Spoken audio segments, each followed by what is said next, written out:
They said technology never lies. They said the AI camera network, the biometric scanners, the $40 million quantum firewall, all of it was untouchable, impenetrable, beyond question. They said a security guard had no business second-guessing any of it. And on that night, on the 32nd floor of Nexora Tower, with champagne still cold in crystal glasses and pens still wet on a contract worth $500 million, Sienna Hart believed every word, right up until the first gunshot. This is the story of the man she refused to listen to, and what it almost cost everyone in that building. If you're watching this, drop a like and leave a comment with the city you're watching from. I want to see how far this story has traveled. Now stay with me, because this one doesn't let go. The thing about Nexora Tower at 11:30 on a Tuesday night was that it had a particular kind of silence. Not peaceful, not comfortable, but the kind that comes from fluorescent lights humming over empty hallways and elevator doors opening onto floors where nobody gets off. A silence that felt maintained rather than natural, like the building was holding its breath. Ethan Ryder had worked enough night shifts to know the difference between a building that was quiet and a building that was wrong. He was standing at the security console on the ground floor lobby when he first felt it. Not heard it, not saw it, felt it. Somewhere in the back of his chest where 10 years of training had left behind something that no amount of peaceful living could fully switch off. It was a tightening, small, specific, the kind his body produced when variables stopped adding up. He set down his coffee, bad vending machine stuff, lukewarm, tasting faintly of burned plastic, and leaned forward toward the main monitor bank. 24 feeds, every floor, every stairwell, every external camera covering the building's 4 faces, the parking structure on the west side, the loading dock around back, the rooftop access. All of it looked exactly the way it was supposed to look. That was the first problem. Ethan had been working Nexora Tower for 14 months. He knew what every feed looked like at every hour. He knew which camera on the 3rd floor had a slight fisheye distortion in the lower left corner. He knew that the parking garage camera on level 2 had a refresh lag of about half a second when traffic was heavy on the server. He knew that the external northeast camera had a dead pixel cluster that looked vaguely like a smudge and drove the overnight guy on the previous shift absolutely insane. At 11:31 p.m. on a Tuesday, every single feed was showing him exactly what he would expect to see. Every angle was clean. Every frame was crisp. There was no lag, no artifact, no compression noise, nothing. Too clean. He pulled up the diagnostic panel and ran a timestamp check on the external feeds. The system told him everything was live, real-time, functioning within normal parameters. Ethan didn't believe it. Not because the system was wrong. The system was doing exactly what it was designed to do. He didn't believe it because of something that had nothing to do with the system at all. 40 minutes earlier, when he'd been doing his 10:50 walkthrough of the lobby entrance, he'd noticed a van parked across the street. White panel van, no markings, which wasn't unusual on its own, but it had been sitting with its engine running. He could see the faint exhaust drift in the cold air, and the 2 men standing beside it, he'd only caught them in his peripheral vision just for a second before they stepped around the far side of the vehicle, had been standing too still. Too deliberate. People who are waiting for something and trying hard to look like they're not waiting for anything. He'd made a mental note of it and continued his walkthrough. At 11:15, he'd passed the lobby again, and the van was gone. That should have made him feel better. It made him feel worse. There was a second thing. During his 11 o'clock interior check on the executive floors, he'd taken the elevator to 32, where the signing ceremony was being held, and stepped out briefly to confirm the perimeter. The hallway had 3 security cameras, all feeding into the building's central system. He'd glanced at one of them, a habit, just confirming the angle was right, and noticed that the small status light on the camera housing, which was normally green, was amber. Amber meant the camera had briefly lost connection and was in the process of re-establishing a feed. It happened occasionally. System hiccup, server load, nothing that usually meant anything. But amber for less than 3 seconds before flipping back to green meant the camera had not simply glitched. Something had interrupted its connection and then restored it. That wasn't a server load problem. That was something else. He'd flagged it internally and kept walking. Now it was 11:31, and the van was gone, and every camera was too clean, and Ethan Ryder was doing something that 14 months of working in a corporate building had not entirely trained out of him. He was stacking details, not overthinking, not catastrophizing, just stacking. The way he'd been taught, you don't react to one thing, you don't dismiss one thing. You stack them until the stack tells you something or it doesn't. The stack was telling him something. He picked up his radio and called up to the 32nd floor. Martinez. His voice was calm. It was always calm. You on post? A pause. Then, yeah, copy. Everything good up here. They're doing the whole champagne and handshake thing. Might be another hour. You run into anything unusual in the last 40 minutes? Anyone come through that floor who wasn't on the guest list? Another pause, shorter this time. Negative. Full list checked in by 9:30. Nobody's come up since. Okay. Ethan looked back at the monitors. Keep your eyes open tonight. Something feels off. He could hear the slight shift in Martinez's tone. Not dismissive, just uncertain. You want me to call it in? Not yet. Just stay sharp. He set the radio down and spent a moment looking at the feed for the service elevator bank on the building's east side. The service elevators were accessible from the underground loading dock, a separate access point from the main lobby controlled by a different keycard system. They were used during business hours for deliveries, maintenance, catering. After 6 p.m., the system required a specific after-hours maintenance code to activate them. At 11:32, the service elevator on the east bank showed a call request from the loading dock level. Ethan was already on his feet before the thought finished forming. He pulled up the access log. The code entered at the dock level keypad was a valid after-hours maintenance code, completely valid. The system had accepted it without question. The problem was that he had personally reviewed the maintenance schedule for this week. There was no scheduled work tonight. Nothing. He'd checked it when he came on shift because that was his habit, and the schedule had been clean. He grabbed his radio. Martinez locked down the executive floor. Now! Don't let anyone in or out until I tell you. What? Ryder, what's happening? Just do it, and stay away from the elevator lobby. He was already moving toward the stairwell. The 32nd floor of Nixora Tower was, on any ordinary evening, exactly the kind of place that made people feel important. Floor-to-ceiling glass on 3 sides, the city laid out below like something from a dream. Conference rooms with automatic dimming glass and tables that cost more than most people's cars. The kind of space that communicated, without saying a single word, that the people who worked here had won at something. Tonight, it had been arranged for the signing. Long table at the center of the main conference room, fresh flowers brought in from somewhere. Ethan had seen the delivery earlier in the afternoon. And a temporary bar setup with 2 servers who were probably not the best paid people in the room by a significant margin. Sienna Hart stood at the head of the table. She was 30 years old, and she had the particular kind of controlled poise that comes not from ease but from practice, from having spent years in rooms full of people who expected her to flinch and choosing very deliberately never to do so. Her dark hair was pulled back tonight, formal, and she was wearing a navy blazer that she'd put on roughly 20 minutes before the signing because she'd spent most of the day in a black crewneck and needed the occasion to look like an occasion. There were 8 other people in the room, 3 from Nixora's legal team, 2 from the acquiring company's side, their respective CFOs, and a witness attorney. The champagne was already poured. The contract was already signed.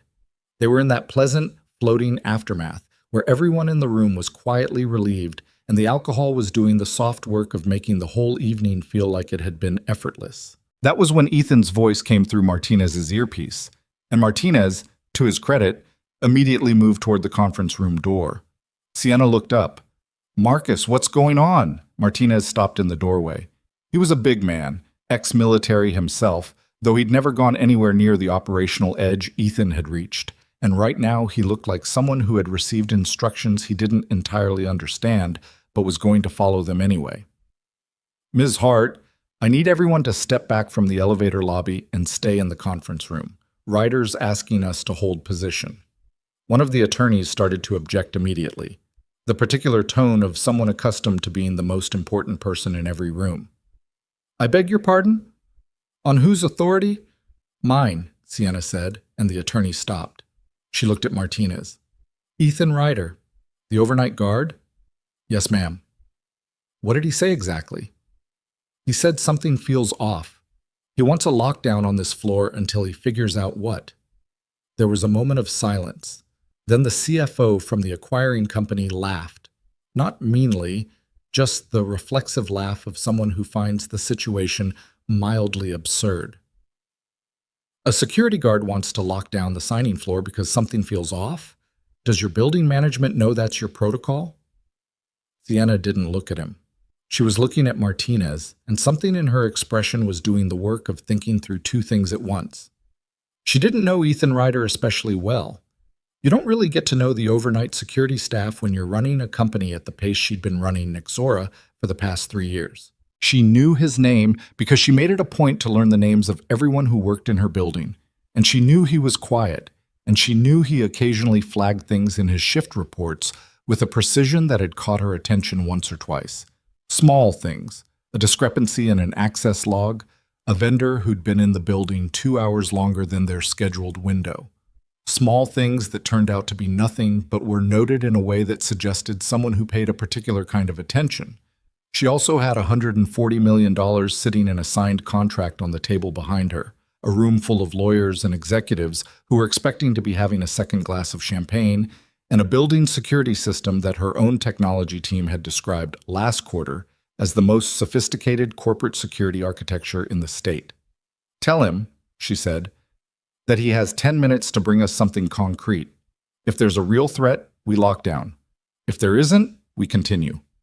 Martinez relayed it, and Ethan, in the stairwell between floors 28 and 29, moving fast and quiet in the way that people who've done this kind of thing for real tend to move. Not theatrical, just efficient, like someone solving a problem with their body. Heard the message and felt something drop in his stomach. Not fear. He'd stopped confusing the feeling with fear a long time ago. It was recognition. The specific recognition of being someone whose read of a situation was correct and knowing that you are going to be overruled anyway because you are not holding the right title. He kept moving. Tom.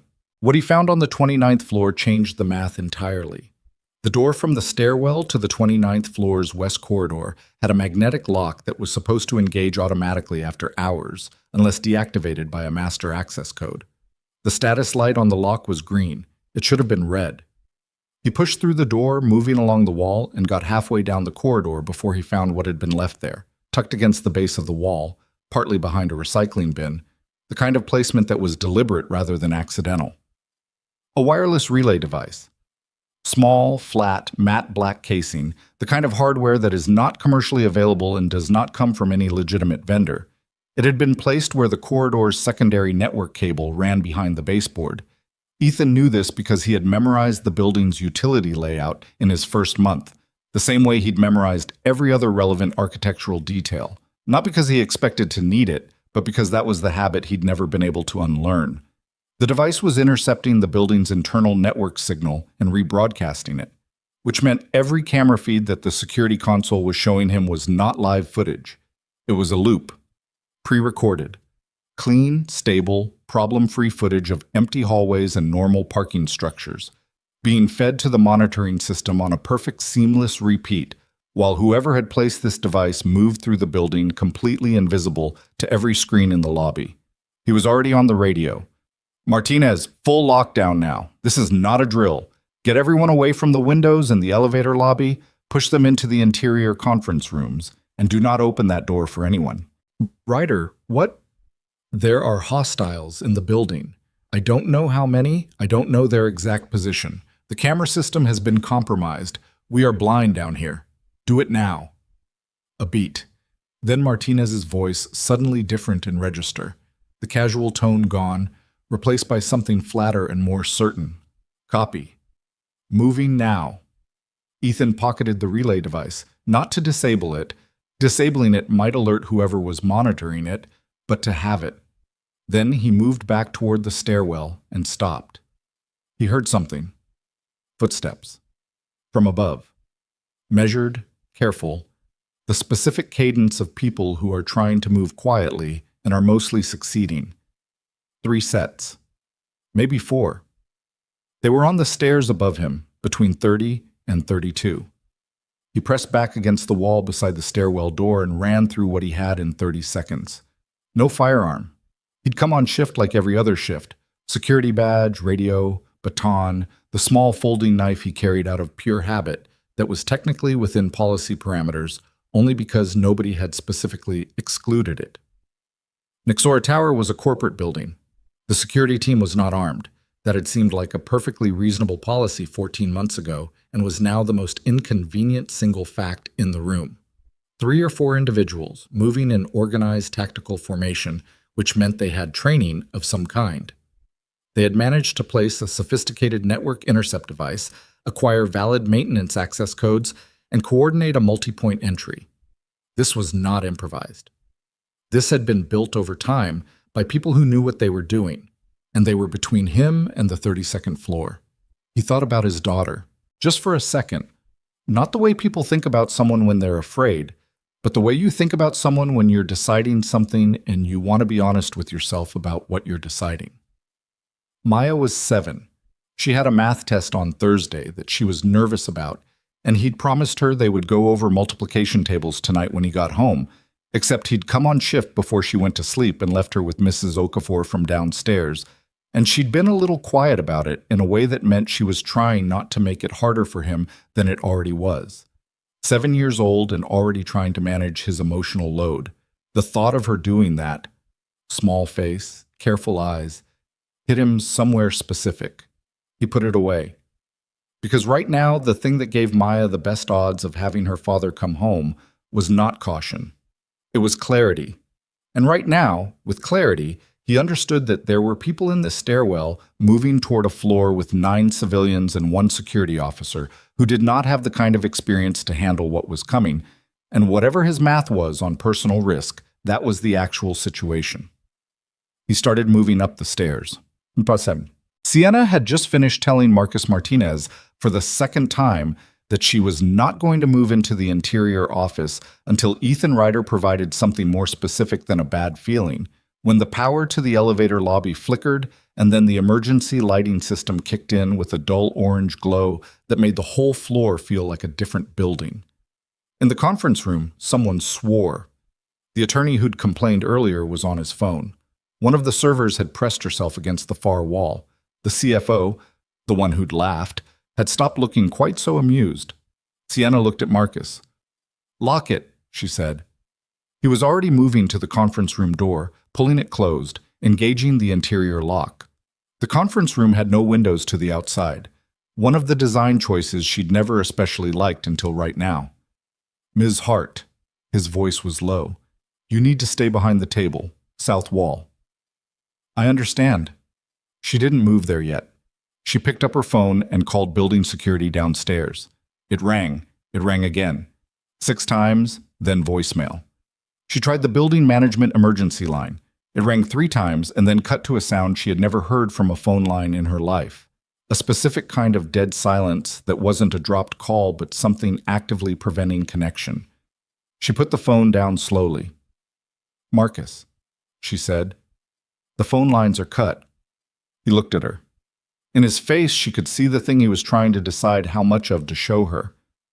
"Ryder's still on radio. Can you reach him?" He keyed his radio.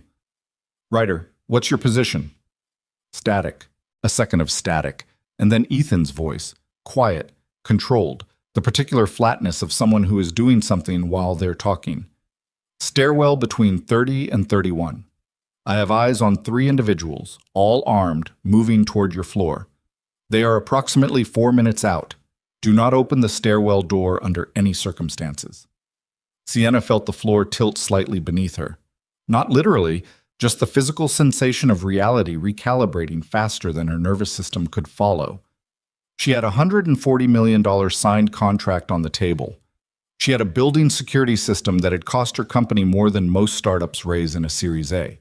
She had 3 lawyers, 2 CFOs, a witness attorney, and 2 catering staff in this room, and she was now being told that 3 armed men were 4 minutes away from her floor and that the only person with a plan was a security guard she had just denied a 10-minute delay. She walked to the south wall without being asked a second time. What happened in the stairwell between floors 30 and 32? was something that Ethan never fully described to anyone afterward in any kind of complete account. Not because he was being secretive, but because the way memory works in those situations is not linear.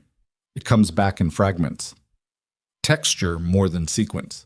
The rough concrete of the stairwell wall, the specific quality of the orange emergency lighting through the narrow safety glass window of the stairwell door, the sound of his own breathing, which he was managing with a deliberateness that had taken years to learn and now felt like the simplest thing in the world.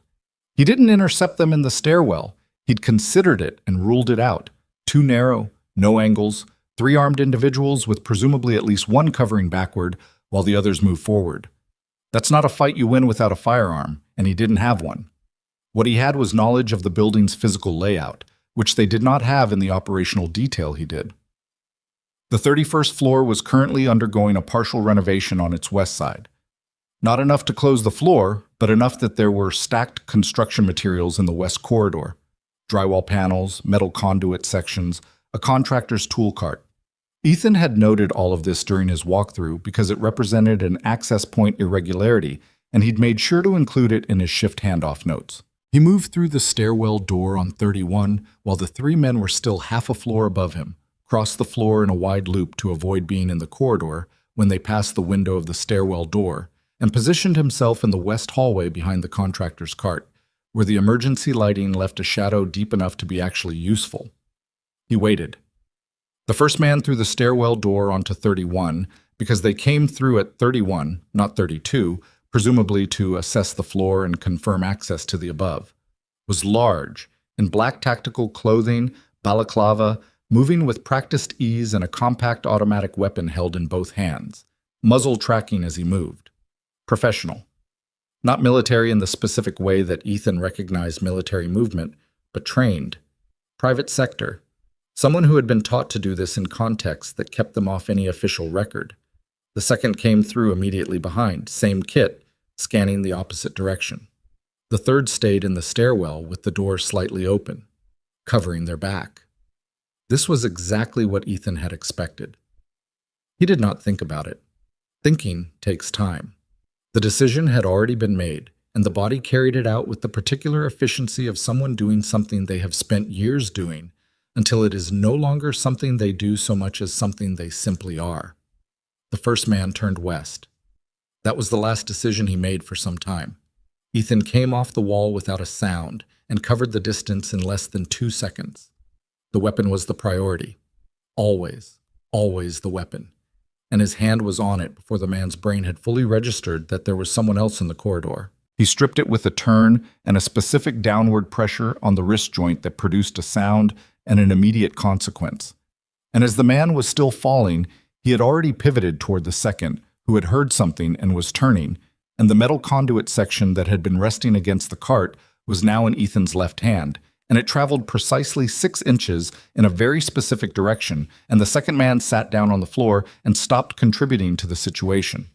The third man in the stairwell heard enough. The door flew open. Ethan dropped below the weapon line and felt the air above his head change, and came up inside the man's reach, and what followed lasted approximately 4 seconds, and ended with the third man on the floor of the stairwell with his weapon nowhere near his hands and a wrist that was going to require medical attention. Ethan stood in the stairwell breathing, checked the corridor, checked behind him, came back to the present the way you surface from water. Not dramatic, just necessary. He picked up 2 of the weapons and secured them. Checked the third man's zip tie restraints. He'd used the contractor's electrical ties from the tool cart, which were not ideal but were functional. He'd done all 3 in sequence because sequence was what the training gave you. Then he keyed his radio. His voice was not entirely steady. He noticed that. It wasn't fear or excitement, just physiology. The body does what it does. He let it. Martinez, 3 individuals are contained on 31. I need you to hold position. Do not open the stairwell door. Is everyone on 32 intact? A pause that was approximately 2 seconds too long, and then Martinez's voice, and the quality of it told Ethan everything he needed to know before the words arrived. Ryder. A breath. There were 4 of them. The 4th came up through the maintenance shaft. He's already on the floor. He has Ms. Hart. Ethan closed his eyes, opened them. Is anyone hurt? No, not yet. He wants access to the executive vault. He's got a gun on her. Ethan looked at the stairwell door above him. 32. Copy? He said. I'm coming up. He had 30 seconds of stairwell between him and the 32nd floor, and he used most of them doing something that looked from the outside like standing still. It wasn't still. Inside, he was working, laying the room out from memory, the conference room layout, the glass lobby area, the executive suite with the biometric vault that Sienna Hart had installed 18 months ago to house the company's core encrypted IP, source code, acquisition documents, the proprietary algorithm architecture that was the actual beating heart of everything Nexora had built. He'd read the security brief on the vault when it was installed. He knew its location relative to the conference room. He knew the lobby approach angle. He knew where the ambient light came from in emergency mode. He also knew something else. The fourth man, the one who had come up through the maintenance shaft, which meant he'd been inside the building longer than the others, probably already inside before Ethan had even noticed the van, had gone to the vault, not to the conference room. He hadn't gone to take hostages for negotiating leverage. He'd gone straight to what he came for. The hostage was a complication, not the plan, which meant he wasn't waiting for a negotiation. He was waiting for vault access. And the moment he had it, the hostage became a liability rather than an asset. That was the clock. Ethan took one long breath, came through the stairwell door. Jacob. The man holding the gun on Sienna Hart was named, as investigators would later determine, Declan Marsh, a former private military contractor with 14 years of operational experience across 4 continents, currently working for an industrial espionage organization that would take authorities another 3 months to fully map. He was calm, which was the most dangerous kind of person to be in a room with when they were holding a firearm. Calm meant patient. Calm meant calculating. Calm meant he had already decided what he was going to do and was simply waiting for the conditions to be right. He had moved everyone from the conference room into the open lobby area of the 32nd floor. 8 people, including Martinez, who was unarmed and professional enough to recognize that the math was bad. Sienna was standing slightly apart from the others, at Marsh's direction, because she was the one whose biometric data unlocked the vault, which was housed in the executive suite just down the hall. She was not visibly shaking. Ethan noticed that when he came through the stairwell door and took in the scene from the lobby entrance in the space of a single second, she was standing straight, chin level, and her eyes were doing the thing that people do when they are very frightened and working very hard to not let it reach their face. She looked at him. He looked at her. Then he looked at Marsh, who had already tracked toward the stairwell door with the weapon half raised, and their eyes met in the specific way that 2 people recognize each other's operational category before any words are exchanged. "Stop there," Marsh said. Ethan stopped. He had the 2 recovered weapons, but they were behind him, tucked in his belt under his jacket, because coming through the door with visible weapons would have accelerated a situation he needed to decelerate. "You're the guard," Marsh said. "The lobby one." "Yeah." "Where are my people?" 31st floor, Ethan said. "They're alive, zip-tied. They'll need a doctor for a couple of things, but they're alive." Something moved through Marsh's expression. Not shock, recalibration. "You did that alone." "I had the building on my side." A beat of silence. In the lobby, nobody moved. Martinez was watching Ethan with an expression that was hard to read. The CFO from earlier had gone a color that was probably concerning from a medical perspective. One of the catering servers had her face buried in her hands. Sienna was still looking at Ethan, just looking, not waiting to be rescued, or if she was holding it very quietly inside. Just watching him the way you watch someone when you're trying to understand something in real time. "I'm going to need the access code," Marsh said. He moved the weapon slightly toward Sienna. "From her." "She's not going to give it to you," Ethan said. "Eventually she will." "No," Ethan said. "She won't." He paused. "But that's not actually the problem you have right now." Marsh looked at him. "Your problem," Ethan said, "is that 3 minutes ago I got on the radio on 31 and called this in, which I did. Actual call, not a bluff. Police response to this building is approximately 8 minutes from my call, which means you have about 5 minutes before this building fills up with people whose job it is to make sure you do not leave with anything or go anywhere. He let that sit. The vault is biometric. Even if you coerce her into opening it, extraction takes time. You don't have time. It was, for the record, partly true. He had in fact called it in. The radio had gotten through on an emergency frequency that bypassed the jammed lines, though he wasn't entirely certain of the response time, and he'd added 90 seconds to his estimate on the optimistic side. The vault extraction assessment was accurate. The rest was architecture, building something in the space between a man and his plan, and hoping the man was rational enough to step into it. Marsh was quiet for 4 seconds. Then he moved the weapon from Sienna and pointed it at Ethan. "Then I suppose," he said, "we have a different conversation." Ethan had expected this. He'd been expecting it since he came through the door, and he'd positioned himself for it. The lobby entrance was not open floor, there was a partial column just to his left, and the angle Marsh was shooting from meant that stepping 1 pace left put the column between them and changed the geometry of the situation in a very specific way. He stepped left. And the room became a different room. What followed was not clean. That was the thing nobody ever got right when they described these kinds of moments afterward. They always made them sound precise and choreographed, and they were not. They were fast and ugly and loud, and the central fact was not technique, but the gap between one person's reaction time and another person's.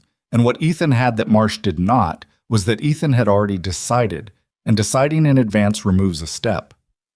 Marsh fired once. The shot went into the column. Ethan was no longer behind the column. He covered the distance, and the next 12 seconds were specific and consequential, and ended with Marsh on the floor of the lobby with the weapon well out of reach, and Ethan kneeling beside him with one hand maintaining a lock that was not going anywhere. He was breathing hard. He didn't try to hide it. He looked up. 8 people in the lobby. Martinez, already moving, already on his radio. The attorneys looking like they'd been physically struck. The CFO sitting on the floor for no clear reason, which was probably the most sensible thing he'd done all evening. And Sienna Hart, standing exactly where she'd been standing, not having moved an inch, looking at Ethan Ryder with an expression he would think about later, in the ordinary kitchen of his ordinary apartment, while his daughter slept down the hall, and not entirely be able to name. It wasn't gratitude. It was something more complicated than that. It was the look of someone who had just watched themselves be wrong, in a way that was going to take a long time to fully reckon with. He held Marsh's wrist and looked back at her and said the first honest thing that came to him, which was also the most mundane. "I need someone to call the police. My radio's not going to cut it from up here." She blinked. Then she reached into her blazer pocket, took out her phone, and dialed. Police sirens were already audible through the glass. In the elevator lobby, the floors were cool white tile under the orange emergency lighting, and somewhere far below the city went on without knowing that anything had happened here at all. Ethan Ryder sat back on his heels, let out a breath that he'd been holding since the 31st floor stairwell, and thought about his daughter's math test on Thursday. He was going to be home late, but he was going to be home. The police arrived in 6 minutes and 40 seconds, which Ethan knew because he'd been counting from the moment he heard the first siren. Not obsessively, just the habit of a man who had spent a significant portion of his adult life in situations where time was the variable that everything else depended on. 6 minutes and 40 seconds was good response time for this part of the city at this hour. He made a mental note of it, the same way he made mental notes of everything, filed it somewhere behind the immediate business of keeping Declan Marsh's wrist at an angle that made movement inadvisable. Marsh had stopped trying to move about 90 seconds in. He was experienced enough to recognize when a position was geometrically unwinnable, and whatever else he wasn't stupid. He lay on his back on the cool tile of the executive lobby and stared at the ceiling with the particular expression of a man revising a plan he thought was airtight. "You're going to have a lot of questions to answer," Marsh said. It wasn't a threat. It sounded almost conversational. "I'm aware," Ethan said. "They're going to want to know how a building security guard knew enough to take down 4 trained operators." "Probably." Marsh turned his head slightly, looking at Ethan sideways from the floor. "What are you actually?" Ethan didn't answer that. He heard footsteps in the stairwell. Multiple sets, fast, coordinated. And a second later, the stairwell door came open, and the first two officers came through in full tactical posture, and the room got a great deal more complicated very quickly. In the way that rooms do when law enforcement arrives at a scene, they have received incomplete information about, and everyone is trying to figure out who is who. Down, down now, on the ground. The first officer's voice was hard and loud and aimed at Ethan, who released Marsh's wrist and lowered himself to the floor with his hands visible and wide, moving slowly and clearly because the last thing he needed at this particular moment was to be shot by the people he'd called for help. "He's the guard," Martinez said immediately, loudly, from across the lobby. "The one on the floor is the hostile. Don't shoot the guy in the blue uniform." It took about 4 minutes to sort out, which was actually faster than Ethan had expected. He sat against the wall while 2 officers processed Marsh, and 3 more came through from the elevator, which had been restored to operation sometime in the previous few minutes, presumably when whatever the relay device had been doing to the building's systems had been interrupted by the officer's own communications equipment overriding the frequency. Or possibly just because the evening's operational plan had already collapsed completely and there was no reason to maintain it. He didn't know. He filed that question away too. A detective named Okafor, no relation to his downstairs neighbor, just a coincidence that struck him as mildly absurd given the circumstances, crouched beside him with a notepad and the slightly tired expression of someone who had been woken up and driven in from somewhere and was now dealing with something significantly more complex than he'd been briefed on. "You're the one who contained 3 individuals on 31, Okafor said. "Yes." "Using what exactly?" "Electrical ties from a contractor's cart. Metal conduit. My hands." Okafor wrote something down. "You have military training?" "I did, previously." "What branch?" Ethan looked at him steadily. "Navy." Okafor nodded slowly, the nod of a man who was connecting dots and deciding how many of them he needed to connect right now versus how many could wait for morning. "We're going to need a full statement. Tonight." "I know." Ethan glanced across the lobby to where Sienna Hart was speaking to 2 other officers. She was composed in the way that people are composed when they are running on the specific fuel of adrenaline and will and haven't yet let themselves feel the weight of what just happened. Her hair had come partly loose from where it had been pinned. There was a small red mark on her right wrist that he hadn't noticed before. From where, he couldn't tell. She was gesturing as she spoke, controlled, precise, and she hadn't looked his way again since he'd asked her to call the police. "Full statement," he said to Okafor. "Yeah, whatever you need." Oh. The statement took until 2:15 in the morning. They did it in the building's 4th-floor conference room because the 32nd floor was now a crime scene and nobody was going anywhere near it for the foreseeable future. Okafor was thorough and professional and asked the same questions in slightly different ways 3 times each, which was standard practice and which Ethan answered with consistent patience because he understood what the man was doing and also because he had nothing to hide. What he did have, sitting in the back of his mind with the low-grade persistence of a headache that hasn't quite arrived yet, was the awareness that certain answers were going to produce follow-up questions that would then require him to decide how much of his history to open up and to whom. Every time Okafor circled back to the part about the stairwell, the specific mechanics of how Ethan had neutralized 3 armed individuals without a firearm and without sustaining any injury himself, Ethan answered accurately and without embellishment, and each accurate answer sat in the room for a moment before Okafor wrote it down with the careful handwriting of someone who was not entirely sure what category to put it in. He called Mrs. Okafor at 1:15 during a break. She answered on the 3rd ring, voice thick with sleep but not alarmed. She'd been doing this long enough that a call in the middle of a work night didn't automatically mean catastrophe. "Maya's fine," she said before he could ask. "She went to sleep around 10, took her stuffed rabbit to bed, the new one." "Good." He exhaled. "I'm going to be later than usual. There was an incident." A pause. "Are you okay?" He thought about how to answer that honestly. "Yeah," he said. "I'm okay." She didn't push. He was grateful for that. She'd been watching Maya for 18 months, and she'd figured out some time ago that there were parts of Ethan Ryder's history that he kept organized and separate, and she'd made the quiet decision to respect that, which was one of the reasons he trusted her with the most important person in his life. He hung up and went back into the conference room. It was after 2 in the morning when the formal part wrapped up. Okafor told him not to leave the city, which under the circumstances was somewhat darkly funny. Ethan had nowhere to go and no plans to go anywhere, and told him they'd be in contact within 48 hours for additional follow-up. He was gathering his jacket from the chair when Sienna Hart came into the conference room. She looked different than she had an hour ago. The controlled composure was still there, but it had settled differently. Less performance, more something that had been arrived at genuinely. She'd taken her blazer off at some point and was in just the black crew neck again. She still had the notepad she'd apparently been carrying all evening. Old habit, he guessed. The kind of person who always has something to write on. She stopped a few feet inside the door. They looked at each other. "I need to say something," she said. "You don't have to." "I do." Her voice was quiet, but there was something firm in it, the same quality that had been in it when she'd stopped the attorney's objection with a single word. "I dismissed you. You came to me with a real concern. You were calm about it. You were professional about it. And I dismissed it because I trusted a system over a person.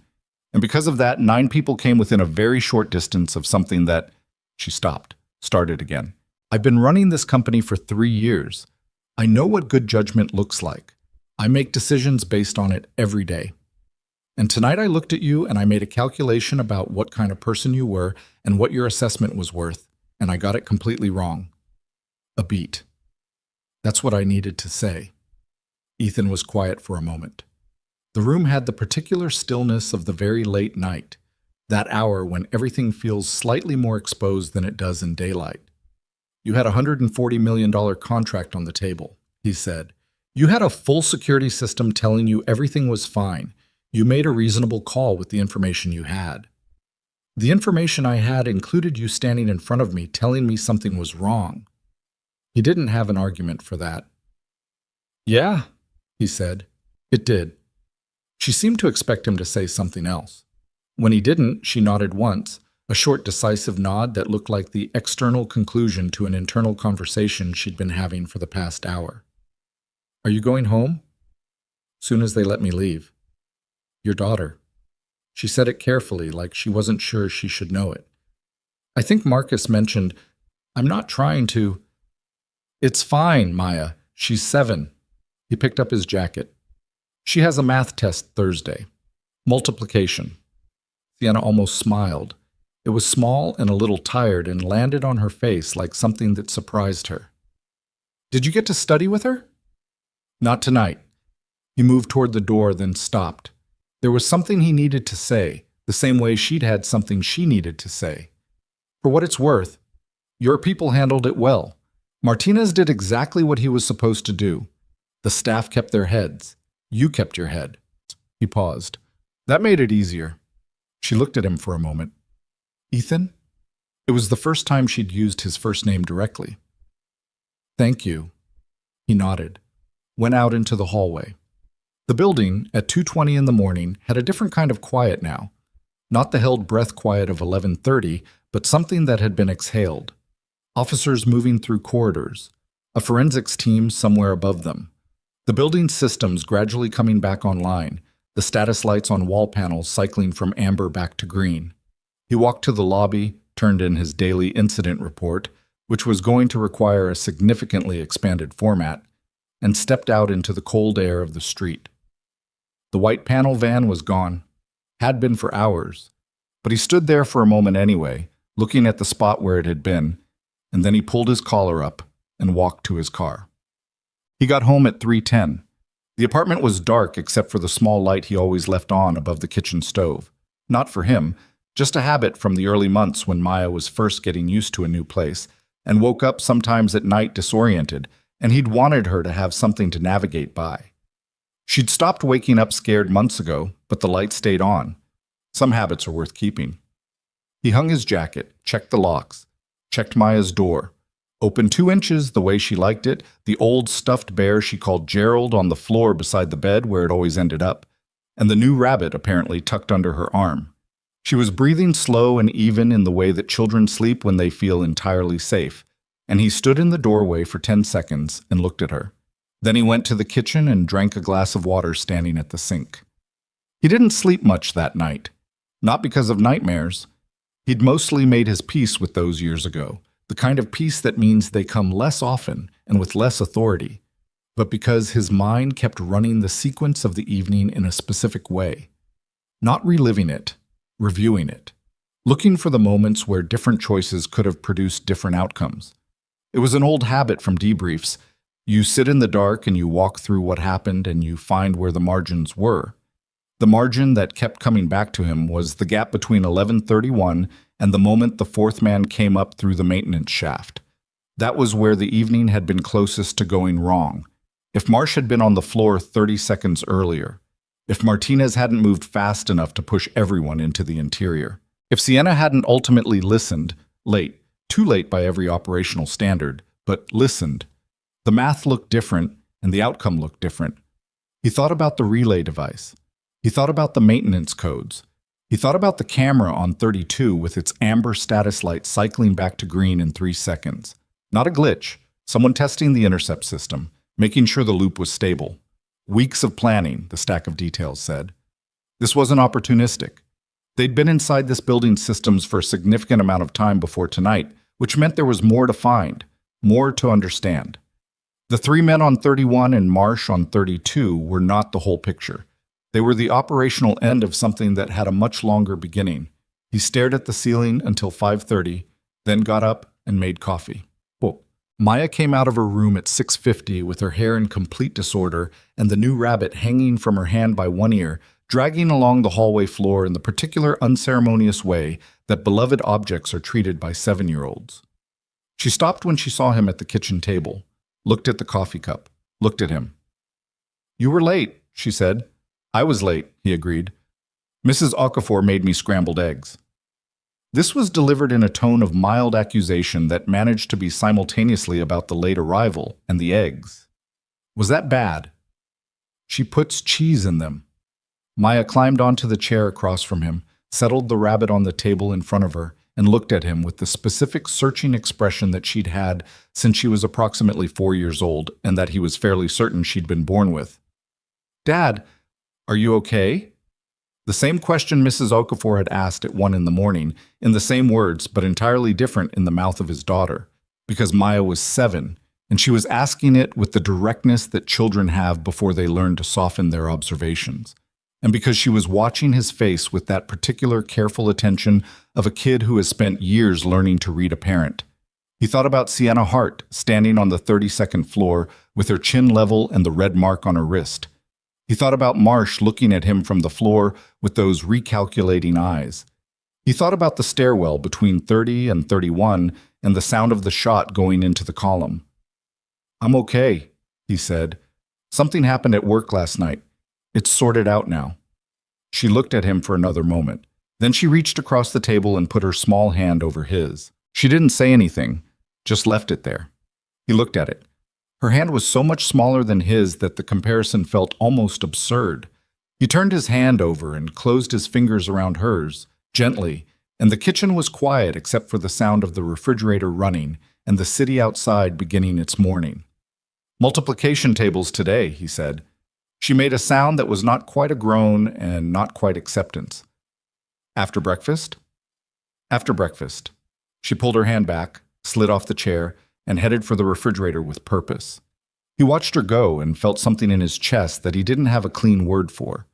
Something composed of equal parts relief and exhaustion and the specific warmth of being in an ordinary kitchen at 7 in the morning with a small person who loved him without any complexity whatsoever.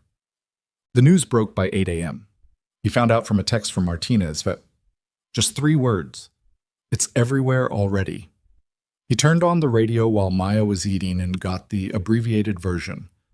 Armed intruders, Nexora Tower, executive floor, signing ceremony disrupted, 4 suspects in custody, no fatalities, investigation ongoing. The radio anchor described it as a brazen corporate espionage attempt, which was accurate enough. His name wasn't mentioned in the early reports. That would last maybe another 24 hours, he guessed. He drove Maya to school, walked her to the entrance the way he did every morning, and watched her disappear through the doors with the rabbit tucked into the front pocket of her backpack. Against school policy, technically, but she'd negotiated some kind of arrangement with her teacher that he'd chosen not to fully examine. When he got back to the car, he sat for a moment with the engine off. His phone had 7 missed calls from numbers he didn't recognize. 2 from a number he did recognize, the main line for Nexora's corporate communications department. He knew this because he'd memorized the building's contact directory when he started the job, the same way he'd memorized the floor plans and the maintenance schedule and the camera coverage angles. He called the Nexora number back. The woman who answered was not corporate communications. She identified herself as Diane Cho, Sienna Hart's executive assistant, and she had the voice of someone who had been dealing with a complicated morning since approximately 6 a.m. and was managing it with professional grace. "Ms. Hart would like to speak with you," Diane said, "when you're available. She said whenever is convenient for you today. She doesn't want to disrupt anything on your end." He thought about what he had on his day. He was off shift. He had no particular obligations until he picked up Maya at 3. "I can come in this morning," he said. "Around 10. "I'll let her know." A brief pause. "Mr. Ryder, I don't know if this is appropriate for me to say, but several of us know what happened last night. We're grateful." He didn't know what to say to that in a way that wasn't either dismissive or uncomfortable, so he said, "I'll see you at 10. Nexora Tower. In the morning light looked entirely different from what it had been at midnight. The lobby was crowded, more than usual, the foot traffic that comes with the particular anxious energy of a workplace that's processing collective shock. People moved through the atrium in groups, talking in low voices, stopping to look at the news on their phones. The police tape was gone from the elevator banks, but there were 2 officers still posted at the building entrance doing a secondary ID check, which was new. He showed his employee badge and went through. The lobby security desk was being covered by a woman he recognized from the day shift, Carla, who had been with Nexora longer than him and who looked at him when he came in with an expression he wasn't entirely prepared for. Not quite reverence, something closer to the look that people give someone when they've just realized that they've been sharing a space with a version of that person that was entirely different from the version they actually knew. "Ryder," she said. "Hell of a night." "Yeah." "You okay?" "People keep asking me that." "Because people keep wondering." She tilted her head slightly. "You should know. There's media outside the east entrance. They're looking for someone to put a face on the story. I don't know if you care about that, but—" "I don't," he said. She nodded. "Figured. 32's still locked down, but the rest of the building's running. Elevator's clear." He thanked her and took the elevator to 32. The executive floor had the particular quality of a space that has been gone over carefully and returned to something approaching normal without quite getting there. The forensics team was gone, the emergency lighting was off, proper lighting restored, but there was still a faint smell of something that might have been the discharge from the round that had gone into the column, or might have been his imagination filling in details. The column itself had a fresh gouge in the plaster, 6 inches above where his head had been. He stood there for a moment and looked at it. "I've been trying to figure out what to do about that," said Sienna from behind him. He turned. She was in the hallway leading from the executive suite, coffee in hand, not the champagne of last night, just plain black coffee in a paper cup that suggested she'd gotten it from the kitchen down the hall, rather than from any of the good machines. She looked like she'd slept perhaps 3 hours and had decided that was sufficient. "The column," she said. "Building management says they can have a plasterer in by end of week. I can't decide if I should fix it quickly or—" She stopped. "I don't know what the right answer is." "Leave it for now," he said. "Decide in a week." She nodded at that with a seriousness that suggested she was genuinely going to do exactly that. They walked to her office, not the conference room where they'd spoken at 2 in the morning, but her actual office, which he hadn't been in before. It was not what he'd expected, although he wasn't entirely sure what he'd expected. It was functional.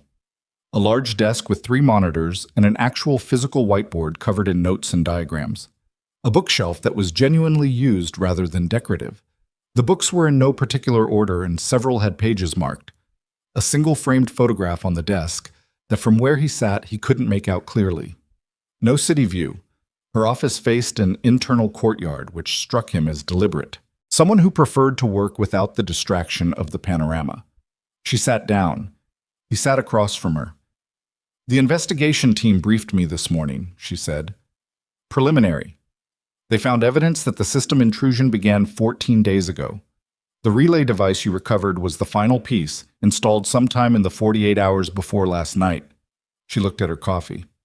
They had access to our network architecture, our access code rotation schedule, the maintenance log. They knew the vault location, the biometric requirements, the timing of the signing ceremony. She paused. Someone gave them that. Yeah, Ethan said. I figured that when I looked at the relay device. The hardware was too specific. There's an internal leak, somewhere. She said it flatly, not with anger, but with the steadiness of someone who has already moved through the immediate reaction to it and is now in the problem-solving space. Which means the next several weeks are going to be complicated. Who's handling the investigation, in-house or outside? FBI's taking the espionage component. Internal audit team for the leak. We're also bringing in an outside cybersecurity firm. She set down her coffee. Ethan, I want to ask you something directly. Okay. The camera on 32. The one with the amber status light. You flagged that in your walkthrough notes. He nodded. Around 11. You flagged it as a possible network interruption, not a glitch. She said this carefully.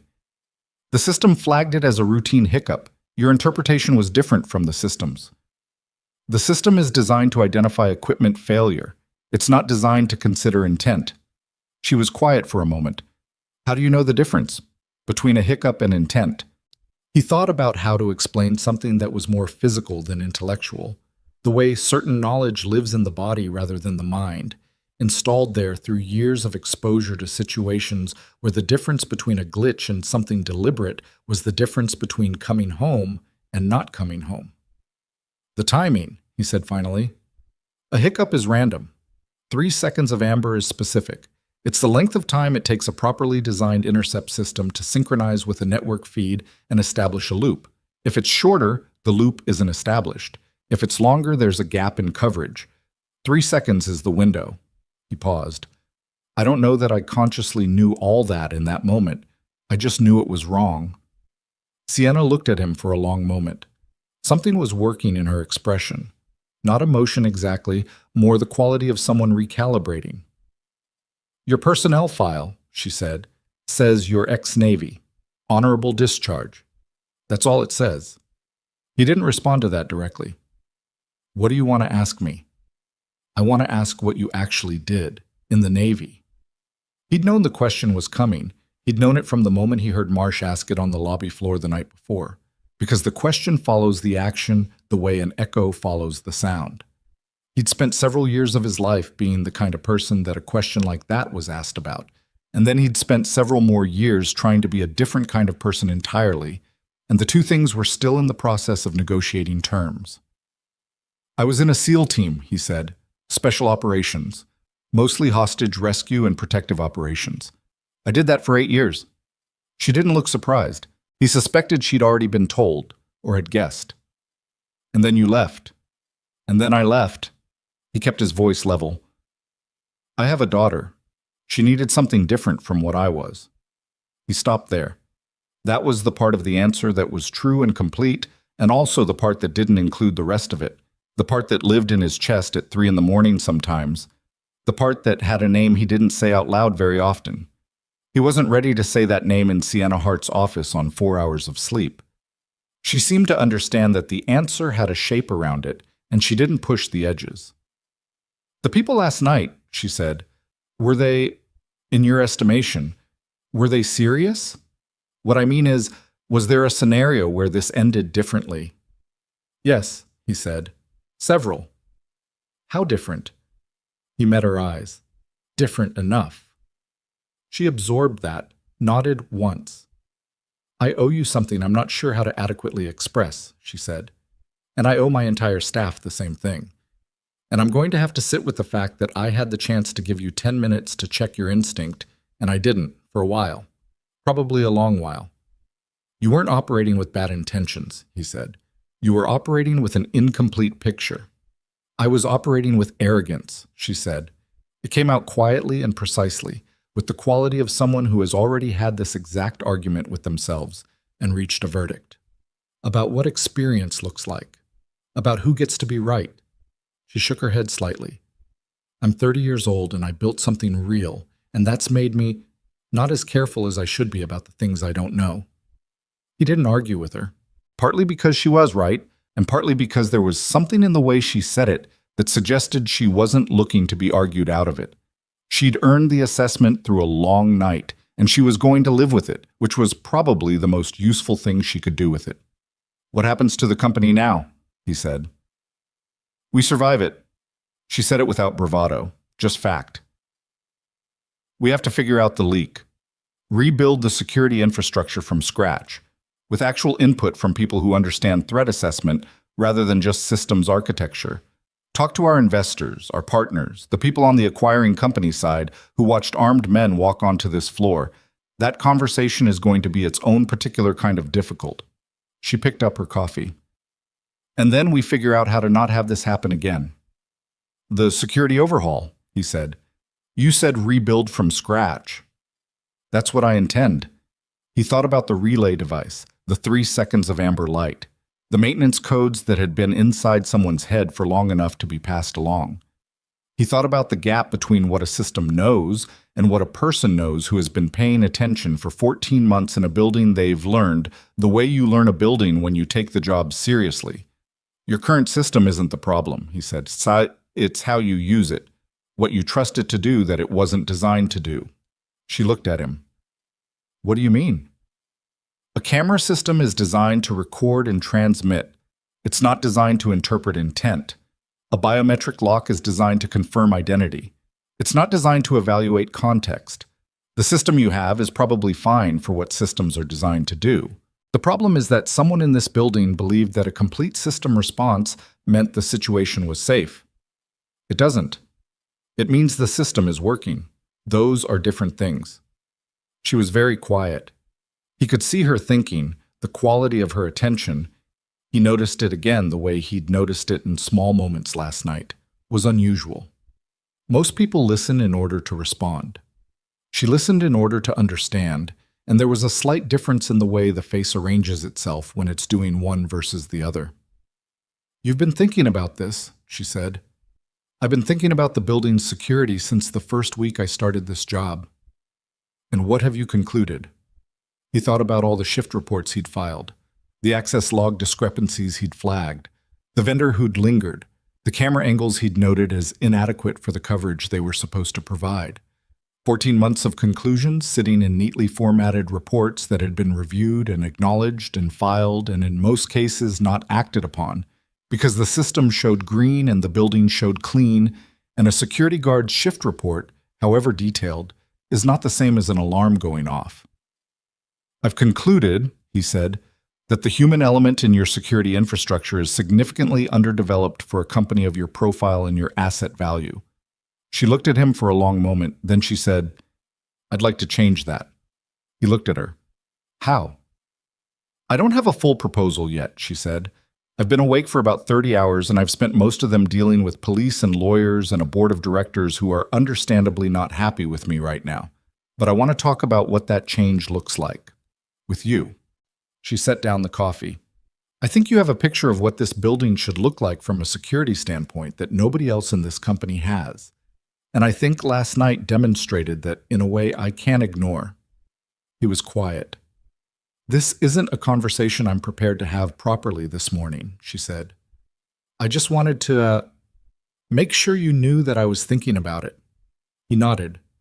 Something in the room felt like an ending, and also like the beginning of something he hadn't fully anticipated, and the two feelings sat alongside each other in an uncomfortable way that he was going to need some time to sort through. He stood. I should let you work. Ethan. She stopped him at the door the same way she'd used his name last night. How did Maya do on the multiplication tables? It surprised him enough that he almost smiled. Almost. Haven't gotten to them yet. We're doing it after school. Good luck, she said, and she meant it simply. The way you mean it when you're talking about a 7-year-old in a math test without any subtext or complication, just one person to another. And he thought that might have been the most human thing either of them had said to each other since the previous night began. He took the elevator down. In the lobby, Carla was on the phone and gave him a nod. The two officers at the entrance gave him a look of the kind that passes between people who have been near the same incident from different angles. Outside, the morning was overcast and cold, and there were in fact 2 news vans on the east side of the building with boppers aimed at the entrance, and he went out the west side and walked to his car without encountering either of them. He sat in the driver's seat for a moment. The building looked the same from the outside. 32 floors of glass and steel reflecting a gray November sky. A building like 100 other buildings in the city, except that last night it had been something else entirely, and today it was in the process of figuring out what it was going to be going forward. He started the car and pulled out into traffic and thought about multiplication tables. He had to pick Maya up at 3. They'd do the tables at the kitchen table with the flashcards she'd made herself because she liked making flashcards, and she'd get frustrated around the 7s, and he'd find some way to make her laugh about it, and they'd work through until she had it or close enough. He'd make something for dinner, something actual, not takeout. She'd been asking for pasta for 2 weeks, and he kept not getting around to it. He merged onto the bridge, and the river was gray-green below, and the city spread out on either side, and he drove through it the way he drove through everything, carefully, watching the margins, aware of what was behind him and what was ahead. The day was ordinary in all the small ways that mattered. He let that be enough. The pasta happened on Wednesday night. He'd picked up the ingredients on the way home from getting Maya, and she'd stood on the step stool beside him at the counter and helped tear the basil leaves with the focused seriousness of someone performing surgery, and they'd eaten at 6:30 with the television off and the kitchen windows fogged from the pot. She'd gotten through most of her bowl before announcing that she thought she had the 7s down now, and he'd tested her, and she'd gotten 4 out of 7 right, which was progress enough that he called it a win without making a big thing of it. She went to sleep at 8:30. He sat at the kitchen table with a cup of coffee and his phone and the particular quiet of an apartment after a child goes to sleep, which is a different quiet from any other kind. The news cycle had found his name by Tuesday evening. He'd expected it and had told himself it wouldn't matter, and in the practical sense it didn't. He didn't have social media, his number wasn't public, and the building's communication team had issued a statement that mentioned a member of Nexora's security staff without naming him specifically. But one of the legal team members who'd been in the conference room had apparently talked to someone, and by Tuesday night there were 2 separate news articles with his name and a photograph that had been pulled from somewhere he couldn't immediately identify.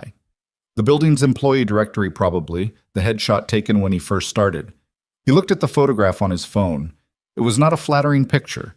He looked tired in it, or not tired exactly, guarded.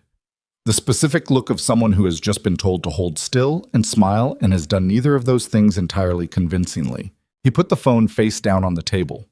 The FBI follow-up interview was scheduled for Thursday morning, which meant he needed to arrange for Mrs. Okafor to walk Maya to school, which he did with a text that she replied to at 10:30 p.m. with a thumbs-up emoji and a note that said she'd make the eggs without cheese this time.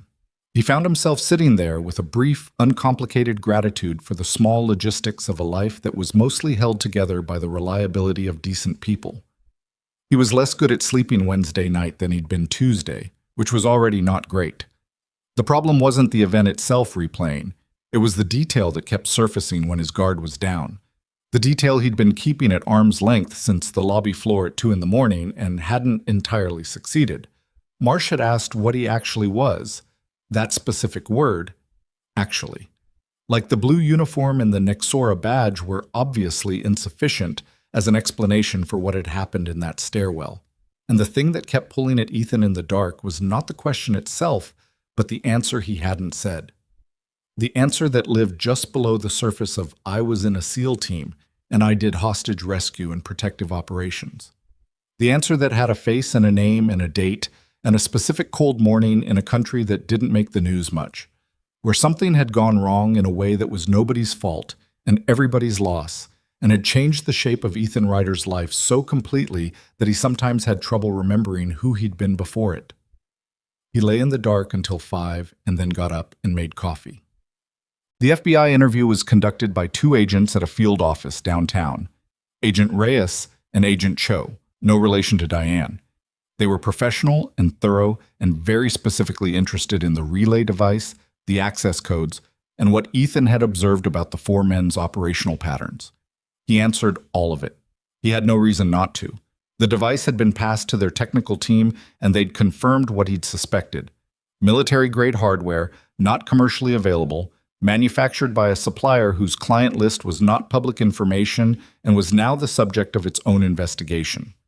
They were also, in a careful and somewhat indirect way, interested in him.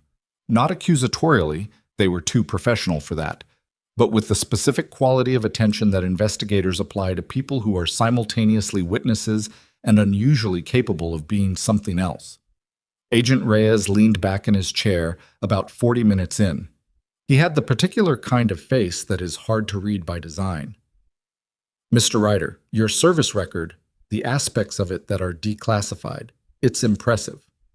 Ethan waited. "Your team had a significant operational record, 14 successful extractions over 3 years. Some of those in conditions that—" Reyes paused. "Let's say the mission parameters were complicated." "They were." "You left the teams about 4 years ago." "Correct." "The incident in March of that year."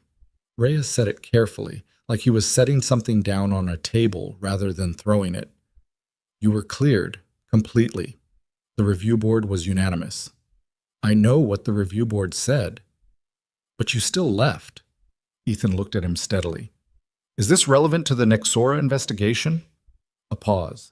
Reyes glanced at Cho, who had been taking notes and who now set her pen down in a way that suggested this part of the conversation was off the record in some informal sense. "Not directly," Reyes said. "I'm trying to get a complete picture of who I'm talking to, partly because it helps us understand the event, and partly because your name is going to come up in some connected conversations, and I'd rather hear the framework from you directly." Connected conversations. Ethan sat with that phrase for a moment. "What kind of connected conversations?" "The organization behind the Nexora operation isn't small," Reyes said. "We've been tracking components of it for about 18 months. What happened Tuesday night is significant to us, not just because of what they attempted, but because of what it tells us about their current operational tempo. They're moving faster than we anticipated." He paused again, and the pause had weight in it. "There are people in our building who've been looking for someone with your specific profile for a project that I'm not in a position to detail in this room. I'm not recruiting you, Mr. Ryder. That's not what this conversation is.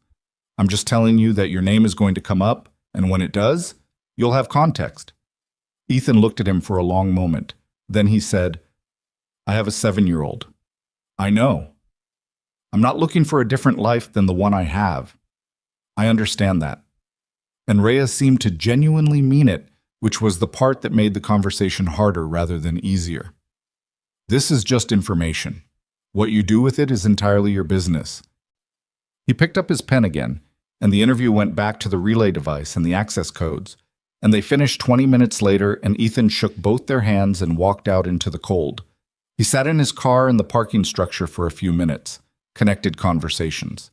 He started the engine and drove to a diner 2 blocks from Maya's school, where he'd been going since she started first grade, and he ordered eggs and toast that he ate most of but not all of, and he read the newspaper, the physical kind, because he'd always preferred it for news he needed to think about rather than react to. Page 7 had a short article on Nexora Tower. He read it without finding anything he didn't already know. He folded the paper, left a tip that was probably slightly too large because he wasn't paying attention, and went to get his daughter. The Thursday math test came and went. Maya reported afterward, in the car on the way home, that she'd gotten the 7s mostly right except for 7 times 8, which she'd second-guessed herself on and switched from the right answer to the wrong one, which she described with a specificity and visible frustration that told him she'd been turning it over since the moment she handed in the paper. 7 times 8 is 56, he said. "I know that now," she said, with the tone of someone for whom this knowledge had arrived approximately 40 minutes too late. "What did you put?" 54. "That's 7 times 7 plus 5. "I know, Dad." He didn't push it further. He knew from experience that this particular kind of mistake, the one where you know the right answer and override it, was something she needed to sit with and conclude on her own terms rather than having analyzed for her. She was quiet in the back seat for most of the ride, and then right before they got home she said, "Next time I'm not changing my first answer," which was exactly the conclusion he'd have hoped she reached, and she'd reached it herself. "Good policy," he said, and they went inside. Basin.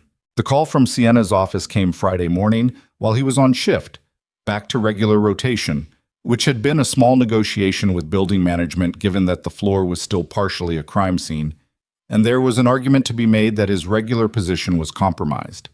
He'd argued back calmly that routine was the best thing for the building staff right now, and building management had agreed in the tentative way that they'd been agreeing to most things this week. Diane Cho's voice on the phone was professional and warm in equal measure. "Ms. Hart is ready to have the conversation she mentioned if you're available tomorrow afternoon. She'd prefer to meet somewhere that isn't the office." He thought about that. What kind of conversation?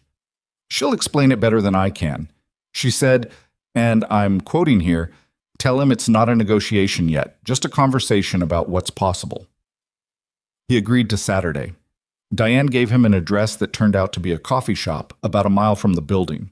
Small, independent, the kind of place with mismatched chairs and good espresso and a door that doesn't seal quite right against the wind, which it was currently failing to do when he arrived at 2 in the afternoon and found Sienna already there in a corner table with 2 coffees and no blazer, just a gray sweater and the same notepad she seemed to carry everywhere.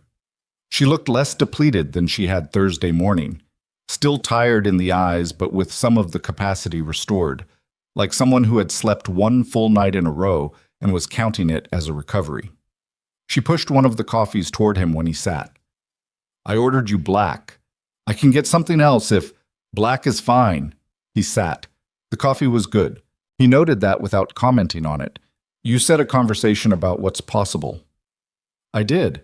She had the notepad open in front of her, but hadn't written anything in it yet. It was sitting there like a prop for what she was about to think through out loud. "I've spent the past 3 days talking to a lot of people. Legal, the board, our head of operations, the outside security consultants we brought in. Everyone has opinions about what Tuesday night means for the company's security posture and what we should do about it. And none of their opinions are wrong, exactly. They're systems answers. More cameras, better encryption, multi-factor authentication on the access codes, secondary server redundancy so a relay device can't interrupt the feed." She looked at the table for a moment. "All of that is correct. All of that should happen. And none of it addresses the actual thing that almost got 9 people killed on Tuesday. Which was that we had a human being in our building who identified a threat with his eyes and his experience and his judgment, and we had no functional way to act on that, because we'd built everything around the assumption that what the system says is the answer." She paused. "The system on Tuesday was telling us that everything was fine. The system was right in the sense that it was performing its designed function correctly. The loop the relay device installed was seamless. The authentication codes were valid. From the system's perspective, it was a normal night." She looked at him. "You were the variable the system couldn't account for." "I got lucky with the timing," he said, because that was also true, and he needed it to be in the room. If the 4th man had come up through the maintenance shaft 20 minutes earlier, the geometry was different. "I know." She didn't dismiss it. "But luck required you to have already been noticing things for 14 months that nobody asked you to notice." He didn't have an argument for that. "I want to build something different," she said. "Not a replacement for what we have, an integration. I want the human element to have actual authority in the security structure. I want someone who understands threat in the way that you understand threat to have a seat at the table when we make security decisions. Not just executing a procedure, but shaping what the procedure is." She looked at him directly. "I want that to be you. And I want it to be a real role, executive level, full authority over security architecture and personnel." He was quiet. "I'm not finished," she said. "The reason I wanted to have this conversation here instead of in the office is because I want to be honest with you about what I'm asking. I'm not just asking you to take a better job. I'm asking you to be responsible for the security of a company that just survived a sophisticated espionage operation and almost certainly hasn't seen the end of whoever was behind it. That's real. It's not a comfortable position. The coffee shop door opened and a gust of cold came in and the door failed to reseal properly and a woman at the next table looked up in mild irritation. The barista came around from behind the counter and pushed it shut. Ethan watched this happen. Thought about a white van with its engine running on a cold night. 3 seconds of amber light. A stack of details that nobody else was adding up. Who's behind it? He said. What did the FBI say? They're not sharing much yet. What I know is that this wasn't a one-off. The organization that hired Marsh has been active in corporate espionage for at least 2 years, multiple targets, and they haven't been caught because they're very good at selecting targets where the internal leak makes the operation low risk. She paused. We have a leak. We haven't found it yet. How confident is your internal audit team? Reasonably confident they'll find it, not confident about the timeline. She looked at him. Which is part of why I need someone who thinks the way you think in this building every day. Not because I expect a repeat, because I can't tell you there won't be one. He turned the coffee cup in his hands. It was a habit. Something to do with his hands while his mind was somewhere else. Maya did it too with her juice glass sometimes, and he'd never pointed it out because it seemed like the kind of thing she'd become self-conscious about if he named it. I've been doing this job, he said carefully, because it let me be home most nights, because it let me be predictable for Maya in a way that my previous life didn't. I know. An executive role isn't that, even if it's the same building. No, she said. It's not. And she didn't try to soften it, which he appreciated. It's more hours, more exposure, more weight, for lack of a better word. You'd be responsible for people in a way that a night shift guard isn't. I'm already responsible for people. That's not the... He stopped, started over. The last time I was responsible for people in that way, I lost one of them. He said it plainly, the way you say a fact that has stopped being raw enough to hide. His name was Danny Kowalski. He was 29. He had a fiancée and a dog, and he was the best person I ever worked alongside in the field. And he died on a March morning because of a variables combination that nobody in that room had the information to predict. And the review board cleared everyone involved, and I went home and I have never once felt cleared. Sienna didn't say anything. She let the statement sit in its own space without filling it with something reassuring, which was the correct thing to do and which he noticed. He looked out the window. The street was gray and cold, and a man was walking a dog that had decided to be interested in a newspaper box and was causing a minor standoff. Ordinary things happening ordinarily. I'm not telling you that to explain why I can't do the job, he said. I'm telling you because you should know what you're actually asking.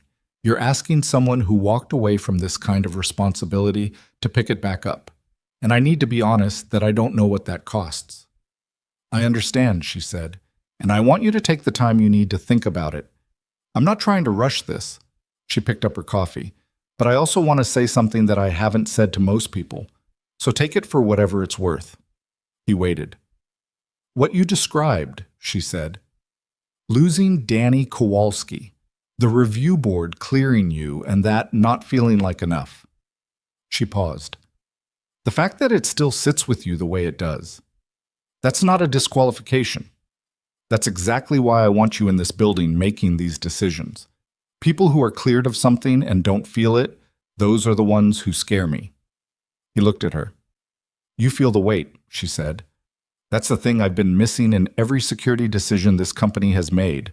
Everyone who advised me was very certain, very systems confident. Nobody was carrying any weight.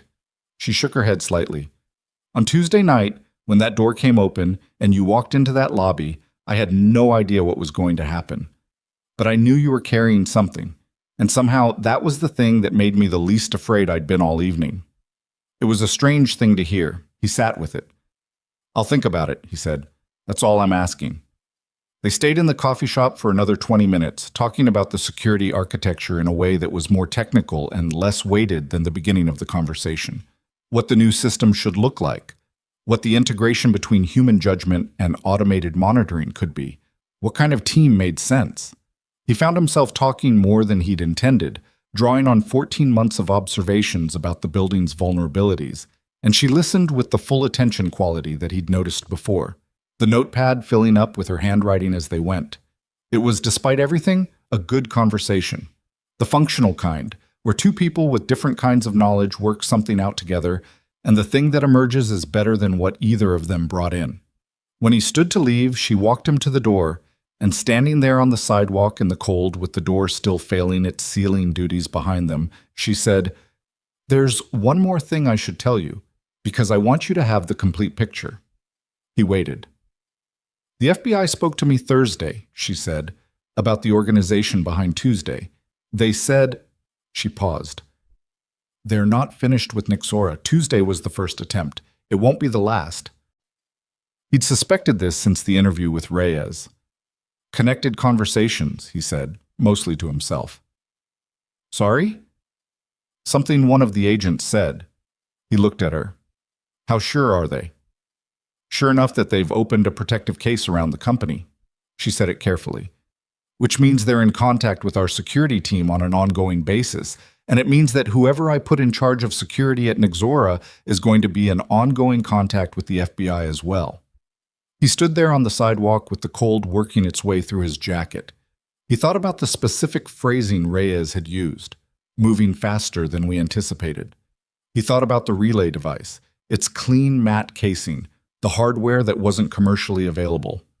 He thought about the man who had planned all of this over 14 days and had placed a fourth operative inside a building through a maintenance shaft while everyone's attention was on the stairwell. He thought about Danny Kowalski. He thought about Maya, asleep in the apartment with Gerald the bear on the floor and the new rabbit under her arm, and the stove light on in the kitchen because some habits are worth keeping. "Okay," he said. Not yes. Just okay. The word that means I've heard this and I'm not running from it. Sienna nodded. "Take your time." He walked to his car. The city was doing its Saturday afternoon thing all around him. Traffic and voices and a food cart on the corner doing good business. And he moved through it the way he always moved, watching the margins. Dead. He hadn't been to Danny's grave since the previous spring. It was a drive of about 40 minutes outside the city, a veteran's cemetery on a low hill that had a particular quality of quiet that didn't feel maintained. Just a place that had accumulated enough of certain things over enough years that the quiet was structural. He went on Saturday evening after leaving Maya with Mrs. Okafor again, which Maya had accepted with the resignation of someone who understands that adults sometimes need to do things without explanation and that asking for one wouldn't make it come faster. He parked and walked the path he'd walked before. The headstone was simple: name, rank, dates, the seal insignia that looked different carved in stone than it had on the arm of the man who earned it. There were some dead flowers in the small holder at the base, left by someone who'd been there more recently than him. Danny's fiancée, Lori, still came. He knew this because they texted occasionally, not often, just enough. She'd remarried 2 years ago, someone who worked in construction, and she'd told Ethan about it in a text that said, "I wanted you to hear it from me," and he'd replied, "He would want that for you." And both of those things were true, and also insufficient, and they both knew it. He stood there. The hill was cold. There was no wind, just the specific cold that sits in open land in late November without anything to cut it. He didn't talk out loud. He'd tried that once, early on, and it had felt like theater. So he just stood. What he was doing, if he was honest with himself, was the same thing he'd been doing in that stairwell on Tuesday night: stacking. This time, it wasn't security details, it was everything else. Danny's headstone and Maya's multiplication tables, and the way Sienna Hart had said the fact that you still carry it is not a disqualification.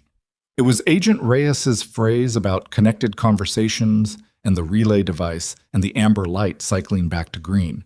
It was Marsh on the lobby floor asking, "What are you actually?" and the answer Ethan had never fully given anyone, including himself. What he was actually was something he'd spent 4 years trying to define in different terms, trying on quieter words for it. Security guard. Single father. The guy who takes the night shifts. He'd worn those descriptions the way you wear something that mostly fits.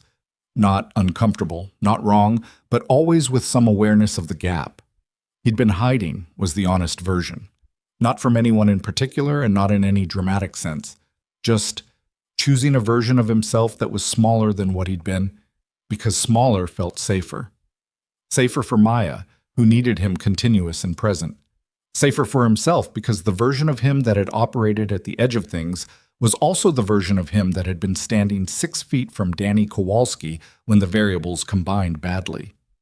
The cold was in his ears now. He turned the collar of his jacket up. The thing about Danny was that Danny would have had an opinion about all of this. He'd always had opinions. Loud, specific, occasionally wrong and unwilling to admit it, the kind of opinions that filled a room and made everyone in the room respond in some way, whether they wanted to or not. If Danny had been standing on this hill, he would have said something that was either completely right or completely infuriating, possibly both simultaneously, and Ethan would have argued with him, and somewhere in the argument the thing Ethan actually needed to hear would have come out sideways. What Danny would have said, Ethan thought, was something like, "You're telling me you walked into a lobby with one guy and a baton against a man with a firearm, and you're not sure you can handle an executive position? That's your math." It was not sophisticated psychological reasoning. Danny was never especially sophisticated. He was just direct in the way that people are when they love you enough not to manage your feelings. Ethan stood there for a while longer.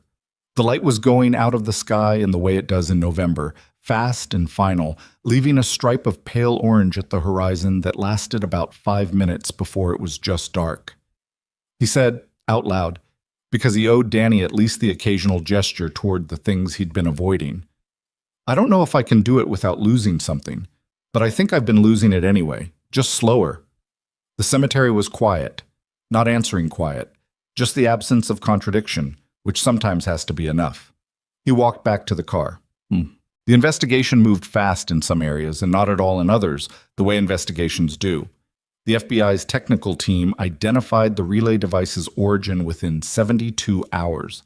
A supplier with ties to a network of private intelligence brokers operating primarily through Eastern European and Southeast Asian fronts, the kind of organization that exists in the space between corporate intelligence and outright criminality and charges accordingly for the ambiguity. The 4 men, Marsh and his 3 operatives, were in federal custody and had said, collectively, almost nothing. Marsh had a lawyer who was expensive in the specific way that suggests someone else is paying the bill, which was its own piece of information. The internal audit at Nixora found the leak on day 8. This information came to Ethan not through official channels, but through Martinez, who called him on a Thursday morning with the kind of tension in his voice that comes from knowing something you're not supposed to know yet. "It was Ewan," Martinez said. "Raymond Ewan, systems architecture team. He's been with the company 3 years." Ethan processed this. Ewan was a name he knew from the building's staff directory and from 2 brief encounters in the elevator, a quiet man in his mid-30s with the particular manner of someone who was good at his job and knew it and didn't feel the need to advertise it. How? Money, as far as they can tell. Not ideology, just money. Someone found his debt situation and worked it. Martinez paused. He gave them the network architecture, the access code rotation schedule, the vault specifications, and the timing of the signing ceremony. Does he know how close it came? A beat of silence. I don't think it matters to them what he thought was going to happen.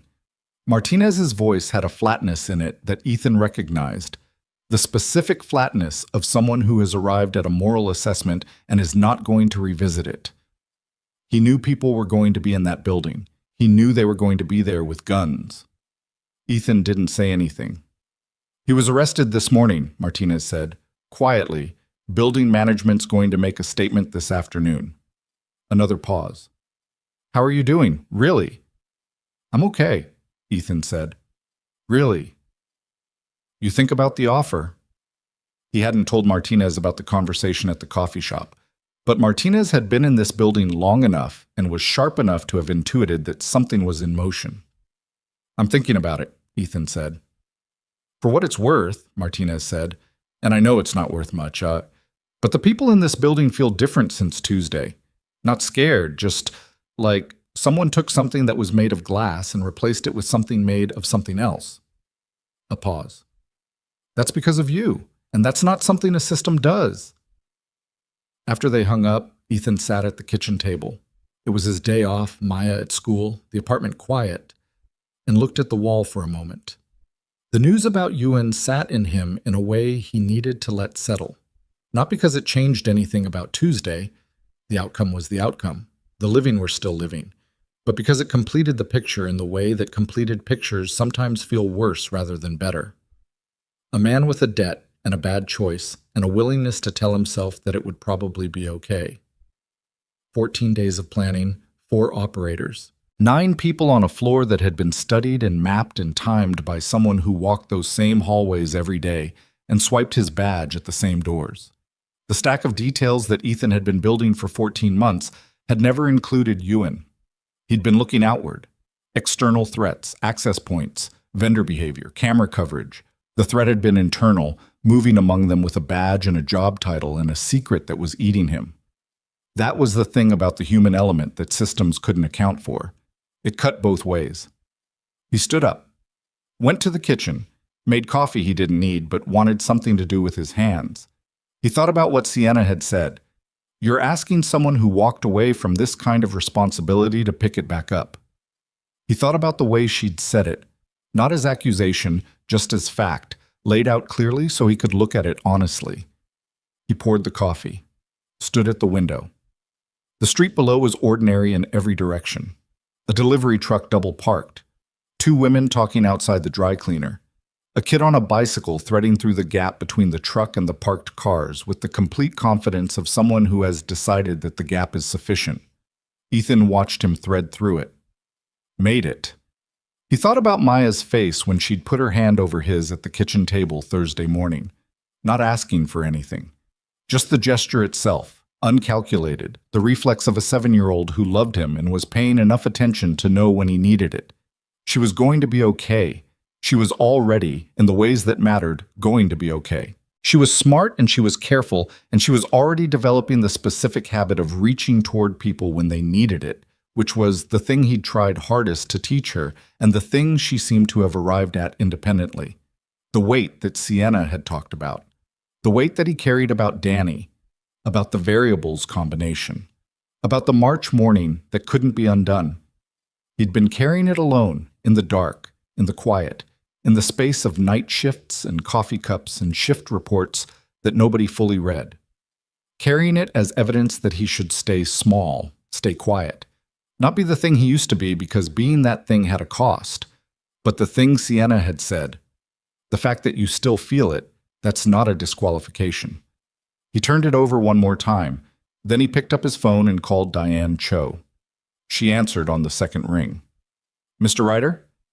Tell Miss Hart I'm in, he said. Tell her I need a week to sort out my schedule and figure out the transition, and then we'll sit down and do this properly.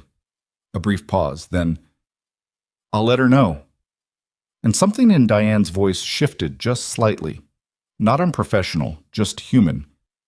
She's going to be glad to hear it. He hung up. Stood at the window. The delivery truck was gone. The women outside the dry cleaner had finished their conversation and gone their separate ways. The street had reorganized itself around their absence without any fuss.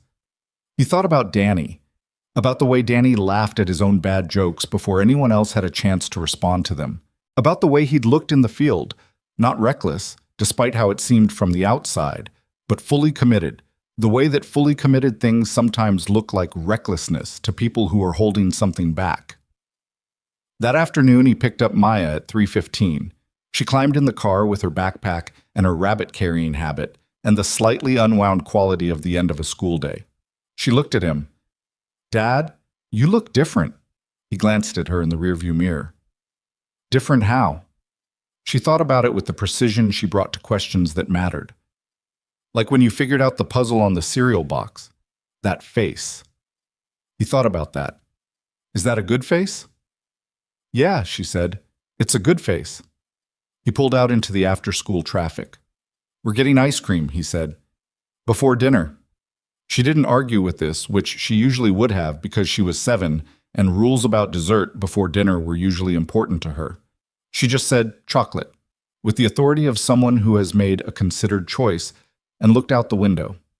He drove them through the city, the ordinary afternoon city that didn't know or care what had been decided in a kitchen while looking at a street, and he let it be ordinary because it was, and because ordinary was the thing he'd been protecting all along. The week he'd asked for turned out to be 10 days, which Sienna accepted without comment. He spent most of it doing the practical things, talking to building management about the transition, completing his final shift reports with the thoroughness he'd brought to every report for 14 months, and having a longer conversation with Mrs. Okafor than he'd expected about what the new schedule might look like, and what that meant for Maya's mornings and afternoons. Mrs. Okafor listened to all of it, and then said, in the direct way she had, that he'd always appreciated, "The child is fine, Ethan. She's more adaptable than you give her credit for. You're the one who needs the adjustment." He thought about that more than he'd expected to. The last night shift he worked was a Tuesday, exactly 2 weeks after the night that had changed everything. He did his walkthrough at 10:50, the same way he'd done it every shift for over a year. Checked the camera status lights, ran the access log, walked the stairwells. The building was quiet in the way it was supposed to be quiet, and every camera was showing him what it was actually showing rather than a pre-recorded loop, because the new secondary verification protocol he'd written up in his final incident report had already been partially implemented. A small thing, a timestamp cross-reference check that ran every 4 minutes and would catch a looped feed within its first cycle. It wasn't his idea entirely. He'd described the vulnerability and the building's tech team had built the solution. That was how it was supposed to work. He stood at the security console at 11:30 and looked at the monitors and felt nothing alarming. Just the familiar weight of a building at night, which was its own kind of thing. Not comfortable exactly, but known. He'd learned this building the way you learn anything you give sustained, careful attention to, and there was something in leaving it that felt like setting down a book you'd been reading for a year. Not sad, just the particular awareness of an ending. At the end of the shift, he wrote his final handoff notes, locked the console log, and left his badge on the desk for whoever would be sitting here tomorrow night. He drove home as the sun came up. The press conference was Sienna's idea, and it was not, from Ethan's perspective, a comfortable one. She'd called him 4 days before it to explain what she was planning, and he'd listened in the way he listened to things he knew he wasn't going to be able to argue her out of, not passively, just with the recognition that some decisions belonged to someone else. "I'm not doing it to make you famous," she said. "I'm doing it because I owe my company and my staff and the people on the other side of that contract a complete account of what happened and what we're doing about it. And that account includes you." "It doesn't have to," he said. "Ethan." A pause. "You saved 9 people, including me. The narrative that's going around right now, in the press, in my industry, is that we had a security failure and got lucky. I want to correct that. Not because it makes us look better, because it's true. There was no luck involved. There was a person who did his job at a level nobody had any right to expect, and I'm not going to let him be a footnote." He was quiet. "You don't have to speak," she said. "You just have to be there. I'll handle the talking."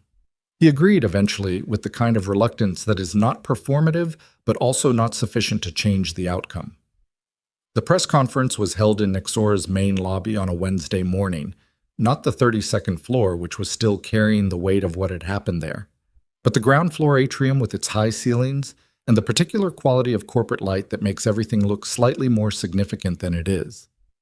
There were about 30 journalists and several cameras. Ethan stood to the left of the small podium in the blue security uniform he'd worn for 14 months, which was both deliberate. Sienna had asked him not to dress up, and he'd understood why, and slightly absurd given what was being said about him. Sienna spoke for about 12 minutes. He listened to her the way he listened to things he was present for but not part of, attentively, from a slight distance. She was good at this. He'd known that. But watching her do it was different from knowing it abstractly. She had a quality in front of people that wasn't performance and wasn't ease exactly. More like the decision to be entirely present, which is rarer than it sounds and which most people substitute charisma for. She described Tuesday night in full. She did not soften or minimize her own decision to deny the 10-minute delay. She said the words, "I was wrong," in front of the cameras, and the journalist with the same directness she'd used in the fourth-floor conference room at 2 in the morning, and it landed with the specific weight of something that has not been lawyered or managed. He watched the journalists in the room respond to it, the slight shift, the pens coming up, and understood why she'd insisted on doing it this way. "We built a security infrastructure that we believed was comprehensive," she said. And in a technical sense it was. Every system was functioning exactly as designed. The failure was not in the technology. The failure was in how we thought about the technology. Specifically, in our assumption that a system response is the same thing as a safe situation. It is not. And the reason 9 people walked out of this building on Tuesday night is because we had one person in it who understood that difference at a level no system ever will. She talked about the relay device, about the maintenance codes, about the amber status light on the 32nd floor camera that had cycled to green in 3 seconds, and that every automated monitoring system in the building had logged as a routine hiccup, and that Ethan Ryder had filed a mental note about because 3 seconds was a specific number that meant a specific thing to someone who knew what to look for. She talked about Danny Kowalski without saying his name. She'd asked permission for this part, and he'd said yes because the point she was making required it. She said that Ethan came to this building carrying the kind of experience that is not learned in a classroom or installed in a server, and that she had almost discarded it because it didn't come with a dashboard. She turned to him briefly, just for a second, and then she looked back at the room and said, "I am announcing today that Ethan Ryder has agreed to serve as Nexora's Strategic Security Director, with full executive authority over our security architecture and personnel. Effective immediately, all security decisions at this company will be made with human judgment at the center, informed by technology rather than replaced by it." The questions came in the way questions come at press conferences. Some sharp, some redundant, a few that were actually trying to understand something. Sienna handled most of them. One journalist near the back directed a question at Ethan directly, not having read or not caring about the implicit understanding that he wasn't speaking today. "Mr. Ryder," the journalist said, young, earnest, the kind who still believed that if you asked directly enough you'd get something real. "You had a chance to leave the building when you realized what was happening. You could have called it in and waited. Why didn't you?" The room went a little quiet.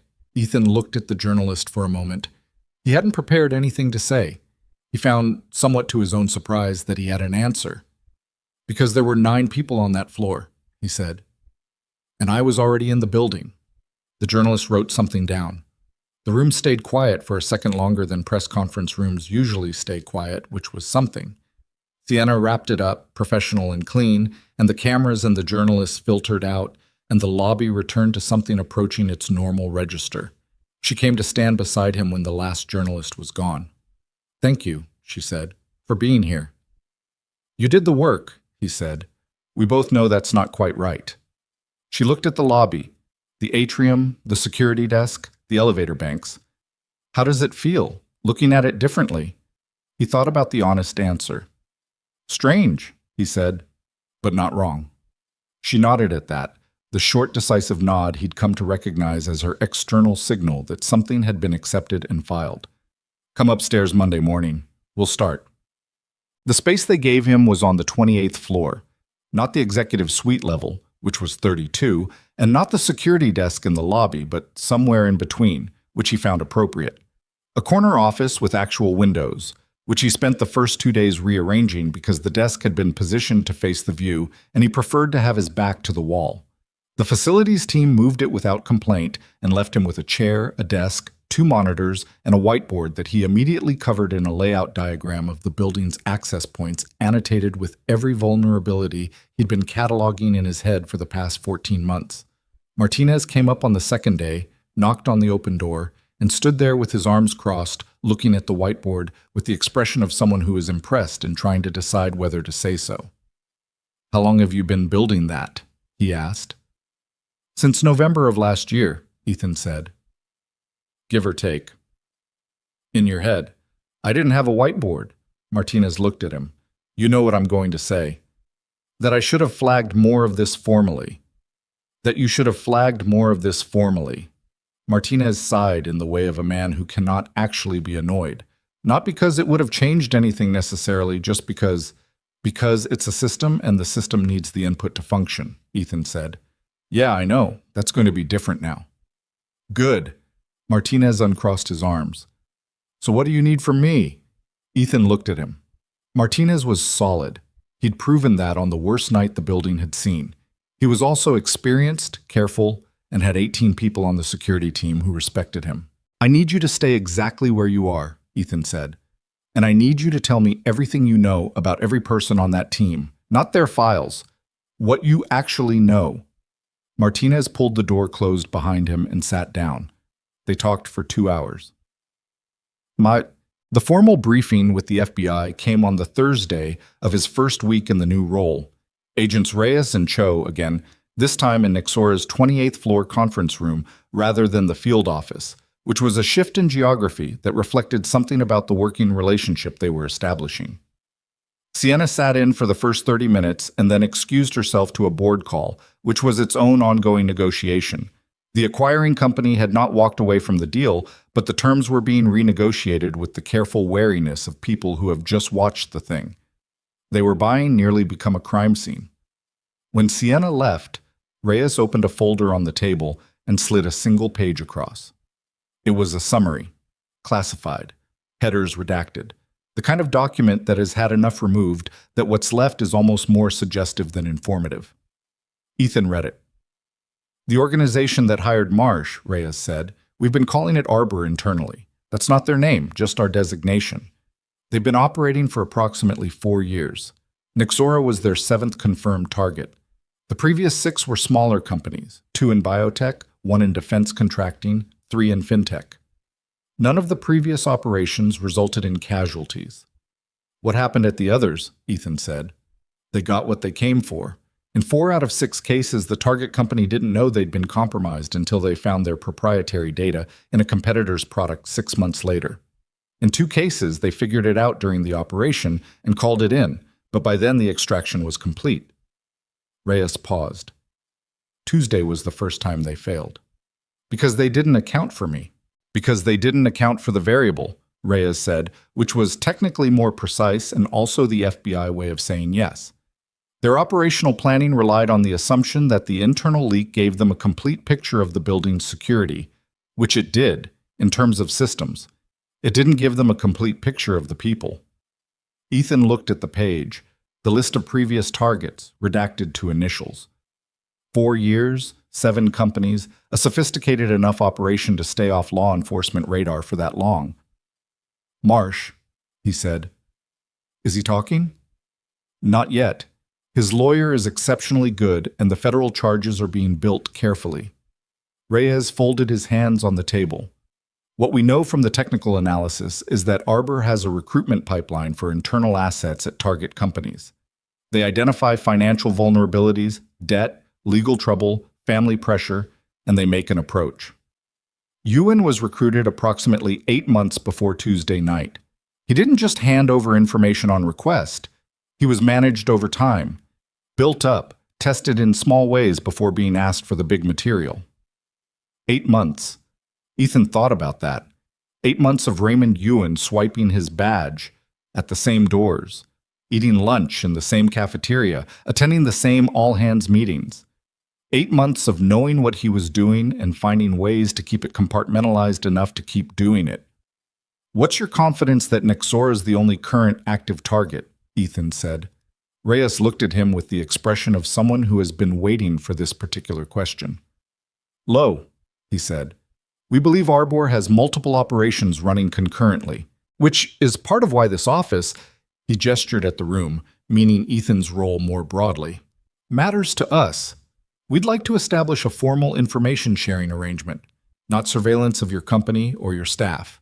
A protocol where if you see something that raises flags, it comes to us directly rather than through standard reporting channels. Define directly. Reyes gave him a card. Not his standard FBI card, a plain one with a number and an email that Ethan understood was a dedicated line rather than a general intake. Me, Reyes said. Directly. Ethan looked at the card, put it in his pocket. What do you need from me as a starting point? Your assessment of the building's current internal vulnerability. Who has access to what the new protocols are, where the gaps are. Not to assess Nyxora specifically, to understand what a post-incident target looks like versus a pre-incident one. Because Arbor studies these things too. They'll know we're in contact, they'll know the security infrastructure has been rebuilt, and they'll adapt. They'll look for a new angle. They always do. Reyes closed the folder. You're thinking like them already. That's useful. After the agents left, Ethan sat alone in the conference room for a few minutes, with his coffee going cold and the redacted summary page sitting on the table. He turned it face down, stood, walked to the window. The city below was doing its Thursday afternoon business. He could see the roof of the parking structure across the street where the white van had sat with its engine running 3 weeks ago. From 28 floors up, it looked exactly like what it was. Ordinary asphalt, parking spaces, the banality of urban infrastructure. Nothing extraordinary about it from here. The van had looked ordinary from the lobby too. That was the point. He went back to his office and added 3 items to the whiteboard. The board presentation was Sienna's idea, and also, Ethan thought, her way of finishing something she'd started at the press conference. She wanted the company's board of directors to hear the security overhaul plan directly from him. Not a summary, not a slide deck prepared by someone else, but him, in a room with 12 people who had significant opinions about how Nyxora spent its money and significant skepticism about the category of expenditure labeled human judgment. He prepared for it the way he'd prepared for mission briefs, thoroughly, specifically, without adding anything that wasn't necessary and without removing anything that was. He spent 4 evenings at the kitchen table after Maya went to sleep working through it, and on the 3rd evening she came out at 9:30 for a glass of water and found him surrounded by printed diagrams and handwritten notes and looked at it all with the critical eye of a 7-year-old. "What's all this?" she asked. "Work stuff," he said. She climbed onto the chair across from him and looked at the diagrams. "Is that a building?" "That's the building where I work." She studied it. "Why does it have all these arrows?" "The arrows show where people can go in and out." "There's a lot of arrows." "That's kind of the problem," he said. She looked at it for another moment, then looked at him. "Are you nervous?" He considered lying, decided against it. "A little." "About what?" "Telling a room full of people what I think they should do." He paused. "People who are used to being the ones who decide things." Maya was quiet for a moment in the particular way she was quiet when she was processing something and didn't want to say the wrong thing. Then she said, "You should just tell them what you told me about the math test." He looked at her.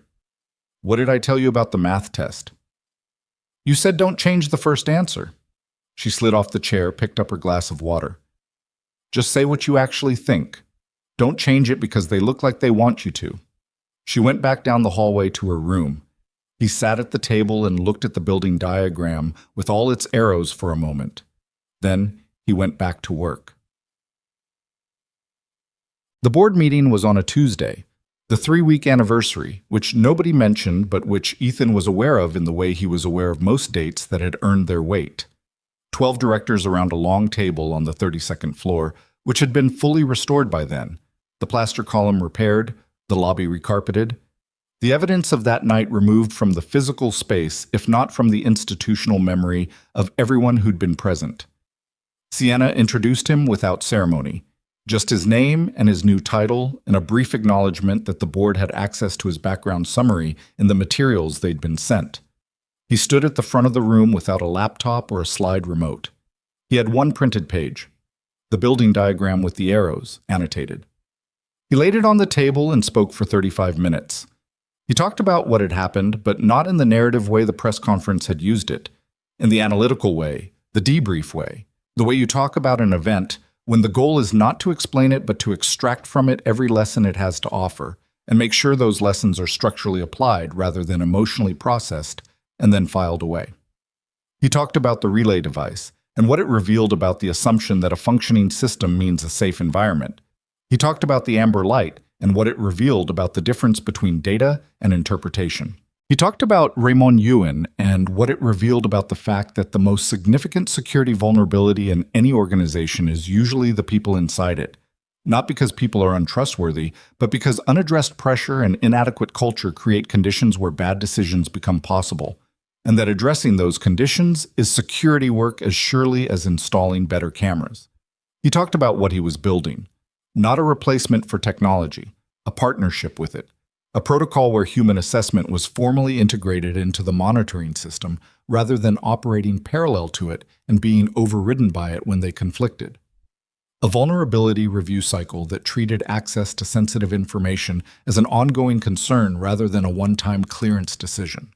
A culture shift in how the company thought about the security team, not as a compliance function but as an intelligence function, which meant the security team needed to be resourced and respected accordingly. He talked about the FBI relationship and what it implied about the ongoing nature of the threat, and he did not minimize it because minimizing it would have been the comfortable thing, and comfort was not what the room needed. When he finished, there was a brief silence of the kind that follows when a room is actually processing what it's heard rather than just waiting for the speaker to stop. The first question came from the director at the far end of the table, a man named Hartwell, who had the particular manner of someone who has been in boardrooms for 30 years and has developed an allergy to being impressed by anything. He was looking at the diagram on the table. "The Human Assessment Protocol," Hartwell said. "You're proposing that a member of your team has authority to initiate a lockdown procedure, actual operational lockdown, based on their own judgment, without system confirmation." "Yes," Ethan said. "That's a significant liability exposure." "The liability exposure of not doing it is 9 people in a vault situation on the 32nd floor," Ethan said. "We've already run that scenario." A pause. Hartwell looked at him. "I understand the concern," Ethan said. "You're worried about a trigger-happy judgment call that shuts down operations based on a feeling. That's a legitimate worry, and the protocol addresses it. There are specific observable criteria that have to be met before a lockdown call can be made, and those criteria are documented and trained. It's not a feeling. It's a structured assessment framework." He paused. "But at the end of it, yes, a person makes the call, not a system. Because systems can be compromised. People with the right training and the right criteria are significantly harder to compromise." Hartwell looked at the diagram for another moment. Then he made a sound that was not quite agreement and not quite disagreement, something in between that suggested he was revising rather than conceding. A second director, younger, the kind who had arrived in boardrooms more recently and still asked questions in complete sentences rather than implications, raised her hand. Her name was Park, and she'd been quiet through the whole presentation with a focused quality that Ethan had noted. "The culture shift piece," she said. "How do you change how an entire company thinks about security without it becoming a surveillance situation? Because I've seen that go wrong in both directions." It was a good question. It was the question he'd spent the most time on. "You don't surveil people," he said.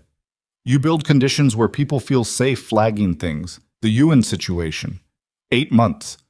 Someone probably noticed something in 8 months. A behavior change, a comment, something slightly off, and they either didn't register it as significant or they didn't have a channel to put it through." He paused. "The protocol I'm building includes an anonymous reporting mechanism and a clear process for how those reports are handled. But more important than the mechanism is the signal from leadership that this is valued.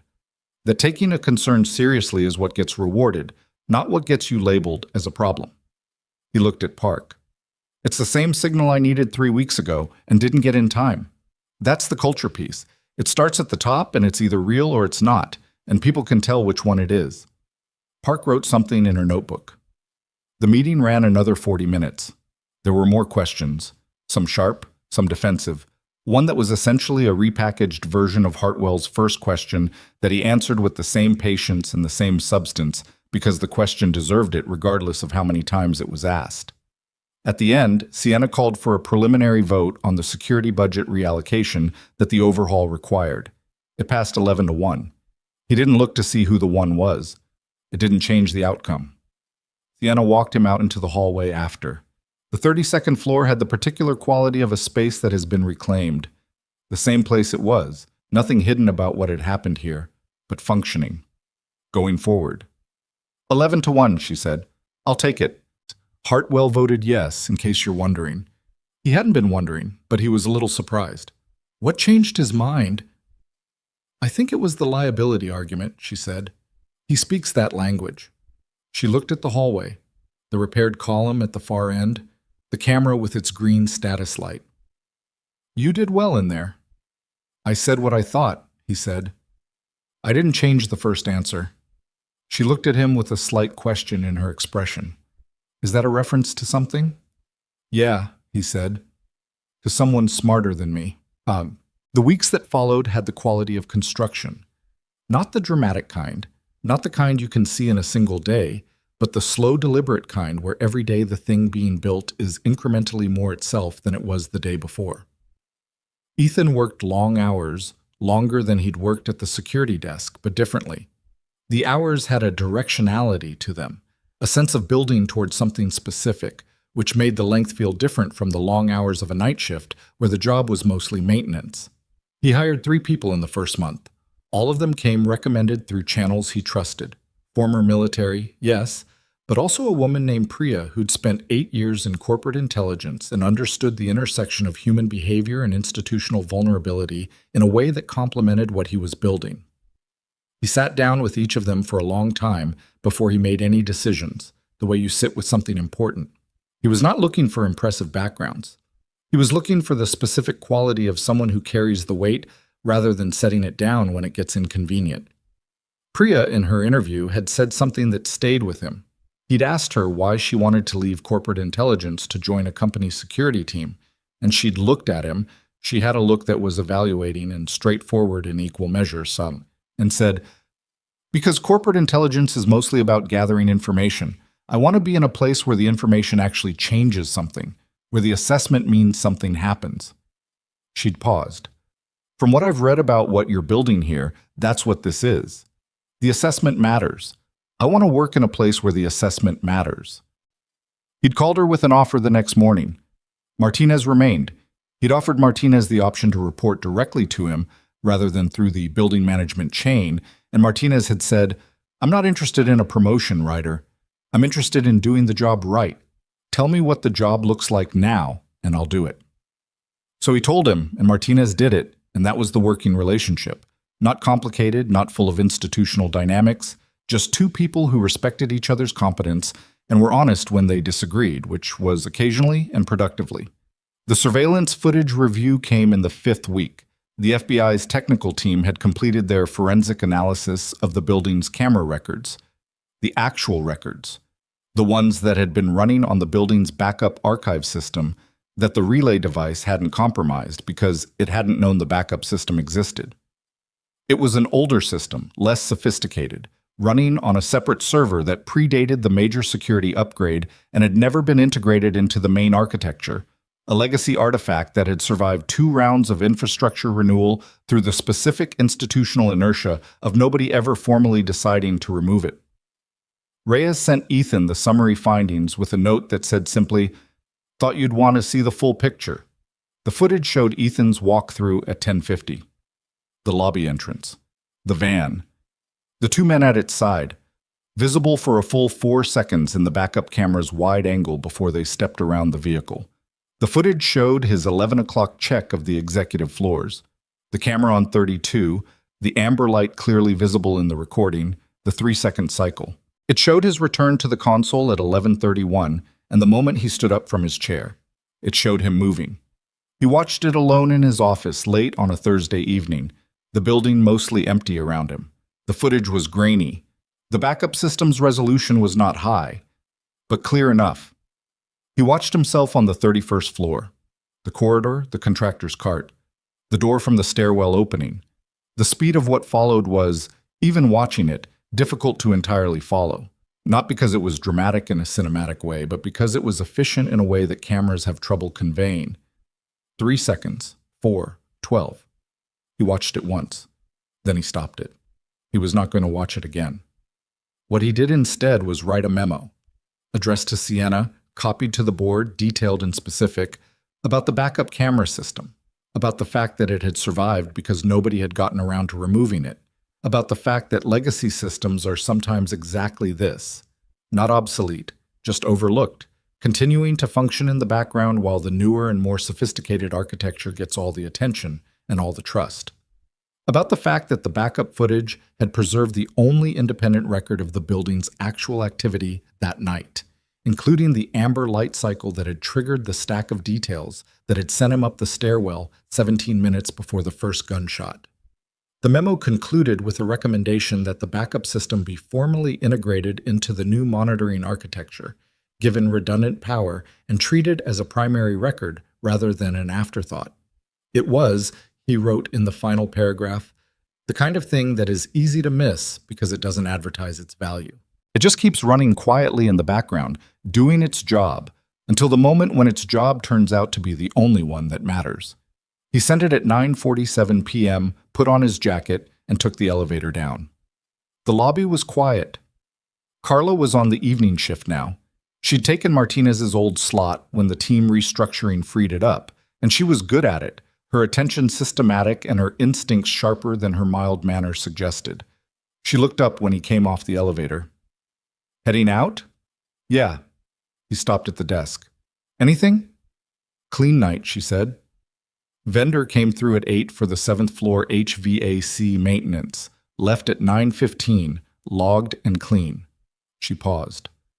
The new timestamp protocol flagged a camera refresh lag on 14 at 8:50. Turned out to be a server load issue during the vendor visit, but it flagged. Good, he said. That's what it's supposed to do. She nodded. Then, can I ask you something? Sure. The night it happened, when you heard them in the stairwell. She looked at him with the directness of someone who's been thinking about a question for a while and has decided to ask it. What did it feel like? He thought about the honest answer. Clarifying, he said. She looked at him. All the things I'd been thinking about, he said. The van, the camera, the access log. They stopped being separate things. They became one thing. He paused. It felt like finally being able to see the whole picture. She was quiet for a moment. Then she said, That must be strange, having that kind of clarity in a situation like that. It's not clarity about the situation, he said. It's clarity about what to do next. Those are different things. He picked up his bag. Have a good night, Carla. You too. He walked through the lobby and out into the cold. The street was ordinary. Cars, a late pedestrian, the food cart on the corner packing up for the night. He stood on the sidewalk for a moment looking at the space across the street where the van had been. 3 weeks.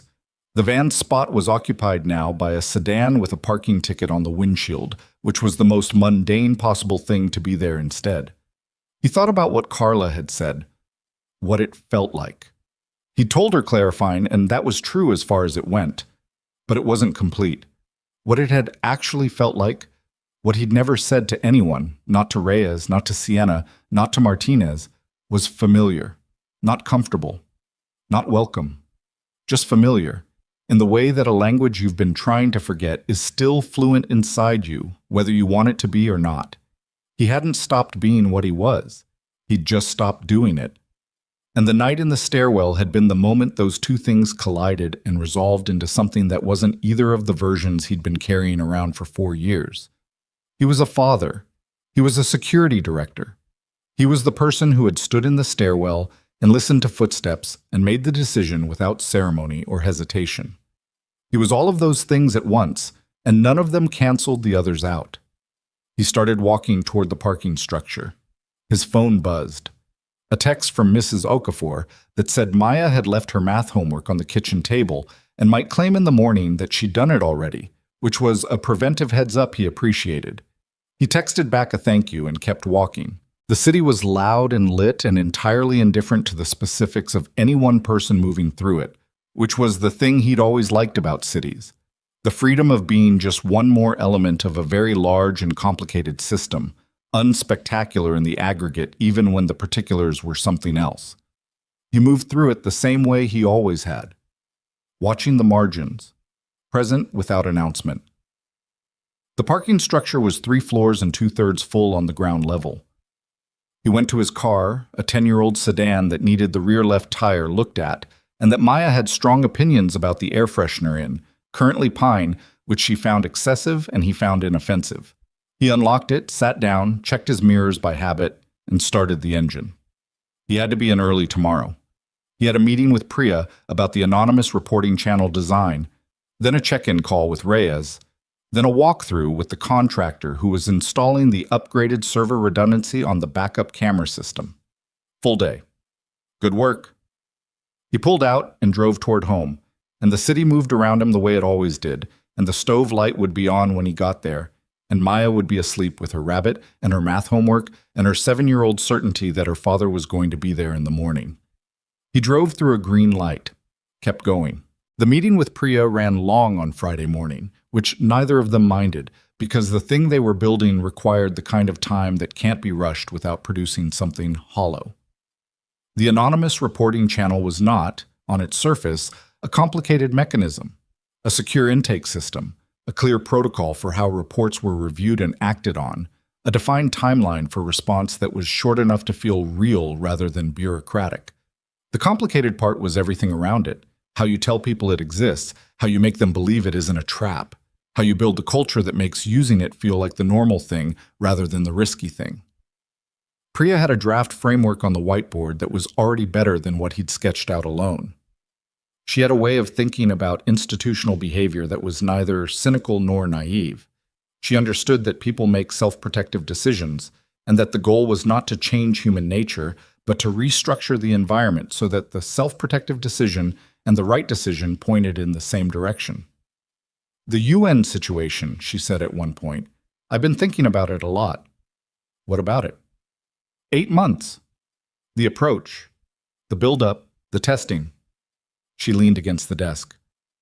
Someone was managing him carefully enough that he believed the risk was contained. That's not just about money. That's about someone making him feel like the worst outcomes were impossible, like what he was doing had been designed to be safe. She paused. That's the thing I want to interrupt. Not just create a channel for reporting. Create an environment where that kind of external management becomes harder to sustain. Because if UN had felt like he could flag the approach, like saying, someone just tried to recruit me, was something he could do without blowing up his career, the whole operation falls apart at month 1. Ethan looked at the whiteboard. You think he knew it was wrong from the beginning? I think he knew from before the beginning, Priya said, and he needed a reason to say no that was stronger than the pressure to say yes. We didn't give him one. She picked up a marker. We need to give the next person one. He let her work. He was learning that this was the right approach with Priya, not to direct, just to clear the space and then engage seriously with what she brought into it. She was better at certain parts of this than he was, and the parts she was better at were the parts that mattered as much as the parts he was better at, which was not something he'd always been good at recognizing in the people around him. The call with Reyes came at 11. Short, substantive, the kind of call that had become weekly by then, a rhythm of information that went both ways. Reyes updated him on the Arbor investigation. Marsh had begun limited cooperation, enough to confirm the organizational structure without giving up names that would matter, which Reyes described as a starting point in the tone of a man who had been doing this long enough to know that starting points were sometimes all you got for months. The technical team had traced the relay device's supply chain to a manufacturing operation in a country whose name Reyes mentioned and then moved past quickly, which Ethan understood was the layer above the layer they were currently able to touch legally. The other active operations, Ethan said. Any movement? We've identified 2 additional targets we believe are currently being prepared. One is a medical technology company in the Northeast. The other is closer to home, a logistics firm about 40 miles from you. Different sectors, same operational signature. Reyes paused. We're in contact with both of them. The challenge is that they don't know their internal assets yet. Finding the leak before the operation executes is harder than finding it after. How confident are you in your approach? Less confident than I'd like. Reyes said it flatly, without the kind of institutional defensiveness that would have made the answer less useful. We know what to look for now. Arbor's recruitment pattern has a fingerprint, but the timeline is always the problem. If they move faster than our identification process, he stopped. That's why these conversations are useful. You've seen what the aftermath looks like from the inside. If either of those companies' security teams want to talk to someone who's been through it, that offer stands. I'll make myself available, Ethan said. After the call, he sat for a moment with the particular weight of what he'd just agreed to. Making himself available meant talking about Tuesday night in a professional context, not the press conference version, not the 4 in the morning version, but the operational version, the version where the useful information was the specific texture of what a compromised building feels like from the inside when you're the person paying attention. He'd been reconstructing that texture in his own mind for weeks. Putting it into something transferable was a different task. He was still thinking about it when his phone showed a text from Maya's school, the automated attendance notification that parents received when a child was picked up early, which he'd never received before because Maya had a perfect attendance record born of the specific stubbornness of a 7-year-old who considered being sick an inconvenience to be overcome rather than a reason to stay home. He called the school immediately. The attendance coordinator picked up, mildly flustered. "Mr. Ryder, your daughter was picked up at 11:15 by a woman who identified herself as, let me check, Mrs. Okafor. She had the correct authorization code. We followed. Mrs. Okafor doesn't pick Maya up until 3, he said. His voice was level. He was already standing, already reaching for his jacket. Did you visually confirm ID? A pause. She had the code. Did you confirm ID? Another pause, longer and more alarming. The photo on file. She said she'd recently changed her hair. We didn't. He was already in the hallway. I need you to pull your entry log and the camera footage from your front entrance at 11:15 and send it to this number immediately, and I need someone to call the police. He was dialing Mrs. Okafor before the coordinator finished her sentence. She answered on the second ring, voice easy and entirely unaware. Ethan, are you at the school right now? No, I'm home. I don't pick Maya up until 3, you know that. He hung up and was already running. The call to Reyes took 45 seconds. Ethan gave him everything while moving through the parking structure. The school, the time, the false authorization, the name used. Reyes's response came without the hesitation of someone who needed to be caught up. I'm activating the protective case. Where are you going? The school first, then wherever the footage tells me. Do not go alone into a situation, Ethan. I mean that. I hear you. He got in the car. Send me everything you have on current Arbor operational patterns. Right now, I need to know if this matches anything. It matches everything, Reyes said, and his voice was doing something it hadn't done before, carrying an edge of something that wasn't quite fear but was adjacent to it. This is an escalation. They've never gone after a personal target before. This is new. The school footage came through on his phone from a school administrator who had clearly been told by someone to move immediately. He looked at it at a red light, 15 seconds. The front entrance camera, a woman he didn't recognize collecting Maya from the front desk, with the confident ease of someone who had prepared for exactly this moment. Maya's face in the footage was visible for 2 seconds, confused, slightly resistant, the look of a child who senses something is wrong but doesn't have the information to name it. The look nearly broke him. He put the phone down and drove. He reached the school in 4 minutes. 2 police cars were already there. He spoke to the responding officer for 90 seconds, gave him everything he had, and then stood on the sidewalk outside the school entrance and made himself stop moving for 30 seconds. This was not a random grab. The timing, 2 hours after the Reyes call, the week he'd been in contact with the medical technology company and the logistics firm about the Arbor investigation, was not coincidence. Someone in the Arbor network knew he was becoming a problem. Someone had decided that the most efficient way to stop him was not another operation against Nexora, but something more direct, something personal. He thought about Marsh on the lobby floor, looking up at him with those recalculating eyes. What are you, actually? And then the answer Ethan had given every day since, in every decision he'd made in the new role. Visible, specific, building something that Arbor apparently found threatening enough to respond to this way. He called Sienna. She picked up in 2 rings. They have Maya, he said. A silence. Not the silence of someone who doesn't understand, but of someone who is taking the full weight of the information before responding. How long ago? 20 minutes. What do you need? I need Nexora's systems completely locked down. Right now. Every access point, every network connection, everything. on the assumption that this is a simultaneous operation. Done. He could hear her moving, already giving instructions to someone in the room with her. What else? Keep the building security team in place, but double the internal check protocol. And call Diane. I need her to go through every piece of communication I've sent and received in the last 2 weeks and flag anything that could have indicated my schedule or my daughter's school. I'll do it myself, Sienna said. Ethan. A brief pause, just long enough to be real. We're going to find her. He didn't say anything to that, not because he disagreed, but because saying yes required a certainty he was not going to perform. He hung up and called Reyes back. Tell me what you know about how Arbor handles personal leverage operations, he said. Reyes was already moving on his end. He could hear it. Limited data. This is new territory for them. What we know from Marsh's partial cooperation is that the organization compartmentalizes heavily. The people who planned Tuesday night didn't know who planned the other operations, so whoever planned this, he paused. They knew enough about you to know that going after your daughter was the move. That's specific intelligence, someone who's been watching you. For how long? I don't know yet, but the school authorization code, that takes research.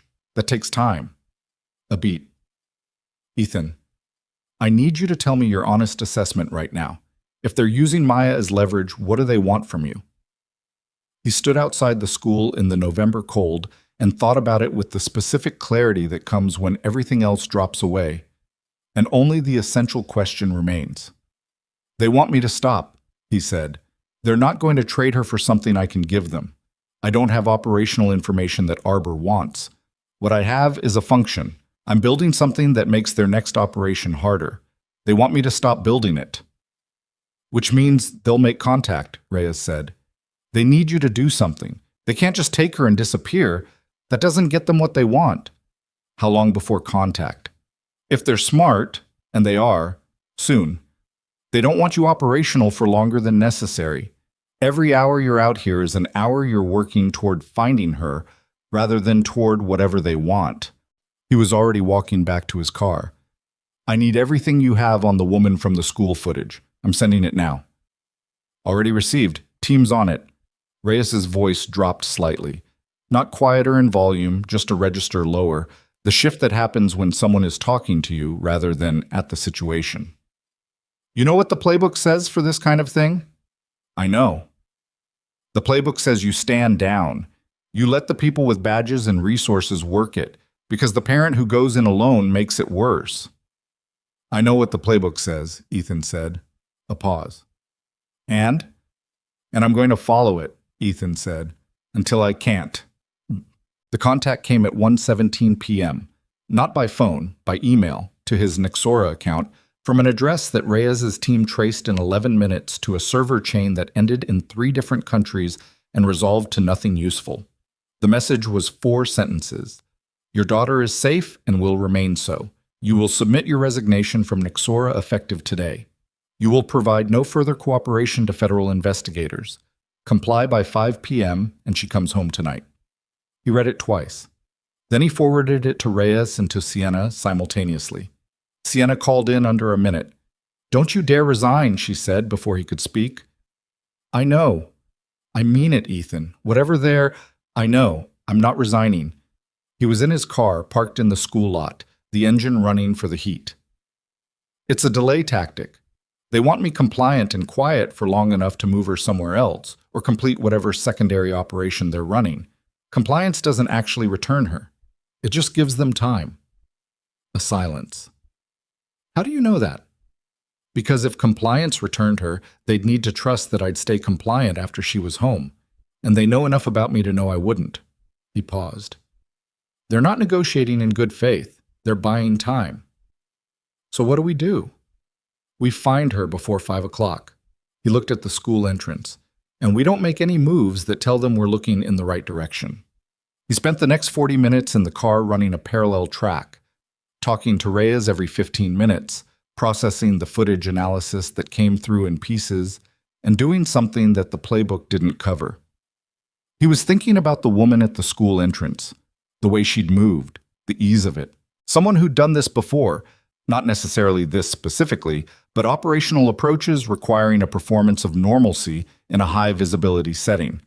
That was a skill set. It narrowed things. He was also thinking about the authorization code. The school required a 5-digit code from the authorized pickup list. His code and Mrs. Okafor's were the only two on Maya's file. Mrs. Okafor hadn't given hers to anyone, which meant either it had been obtained through the school's system, a breach, or through surveillance of the Ryder household in enough detail to have captured it at some point when it was used or written down. He'd never written it down. He kept it in his head the way he kept most things that mattered. Not paranoid, just a habit. Mrs. Okafor had it in a small notebook she kept in her kitchen drawer for important numbers. Practical, sensible, and now the most important piece of information he had. He called her again. The notebook in your kitchen, the one with important numbers. A pause. Yes? Has anyone been in your apartment recently? Repairman, delivery, anyone you let in who you didn't know well? A longer pause. 3 weeks ago, the super sent someone to look at the bathroom pipe. I didn't think anything of it. The super called ahead, gave me the man's name. What was the man's name? She told him. He gave it to Reyes within 30 seconds. Reyes had a response within 6 minutes. The name matched a contractor license that was 6 months old and had been registered to an address that was a vacant lot. It's them, Reyes said. They've been in her apartment. Ethan, they've had eyes on your household since before Tuesday. This wasn't reactive. This was already planned. The weight of that landed heavily.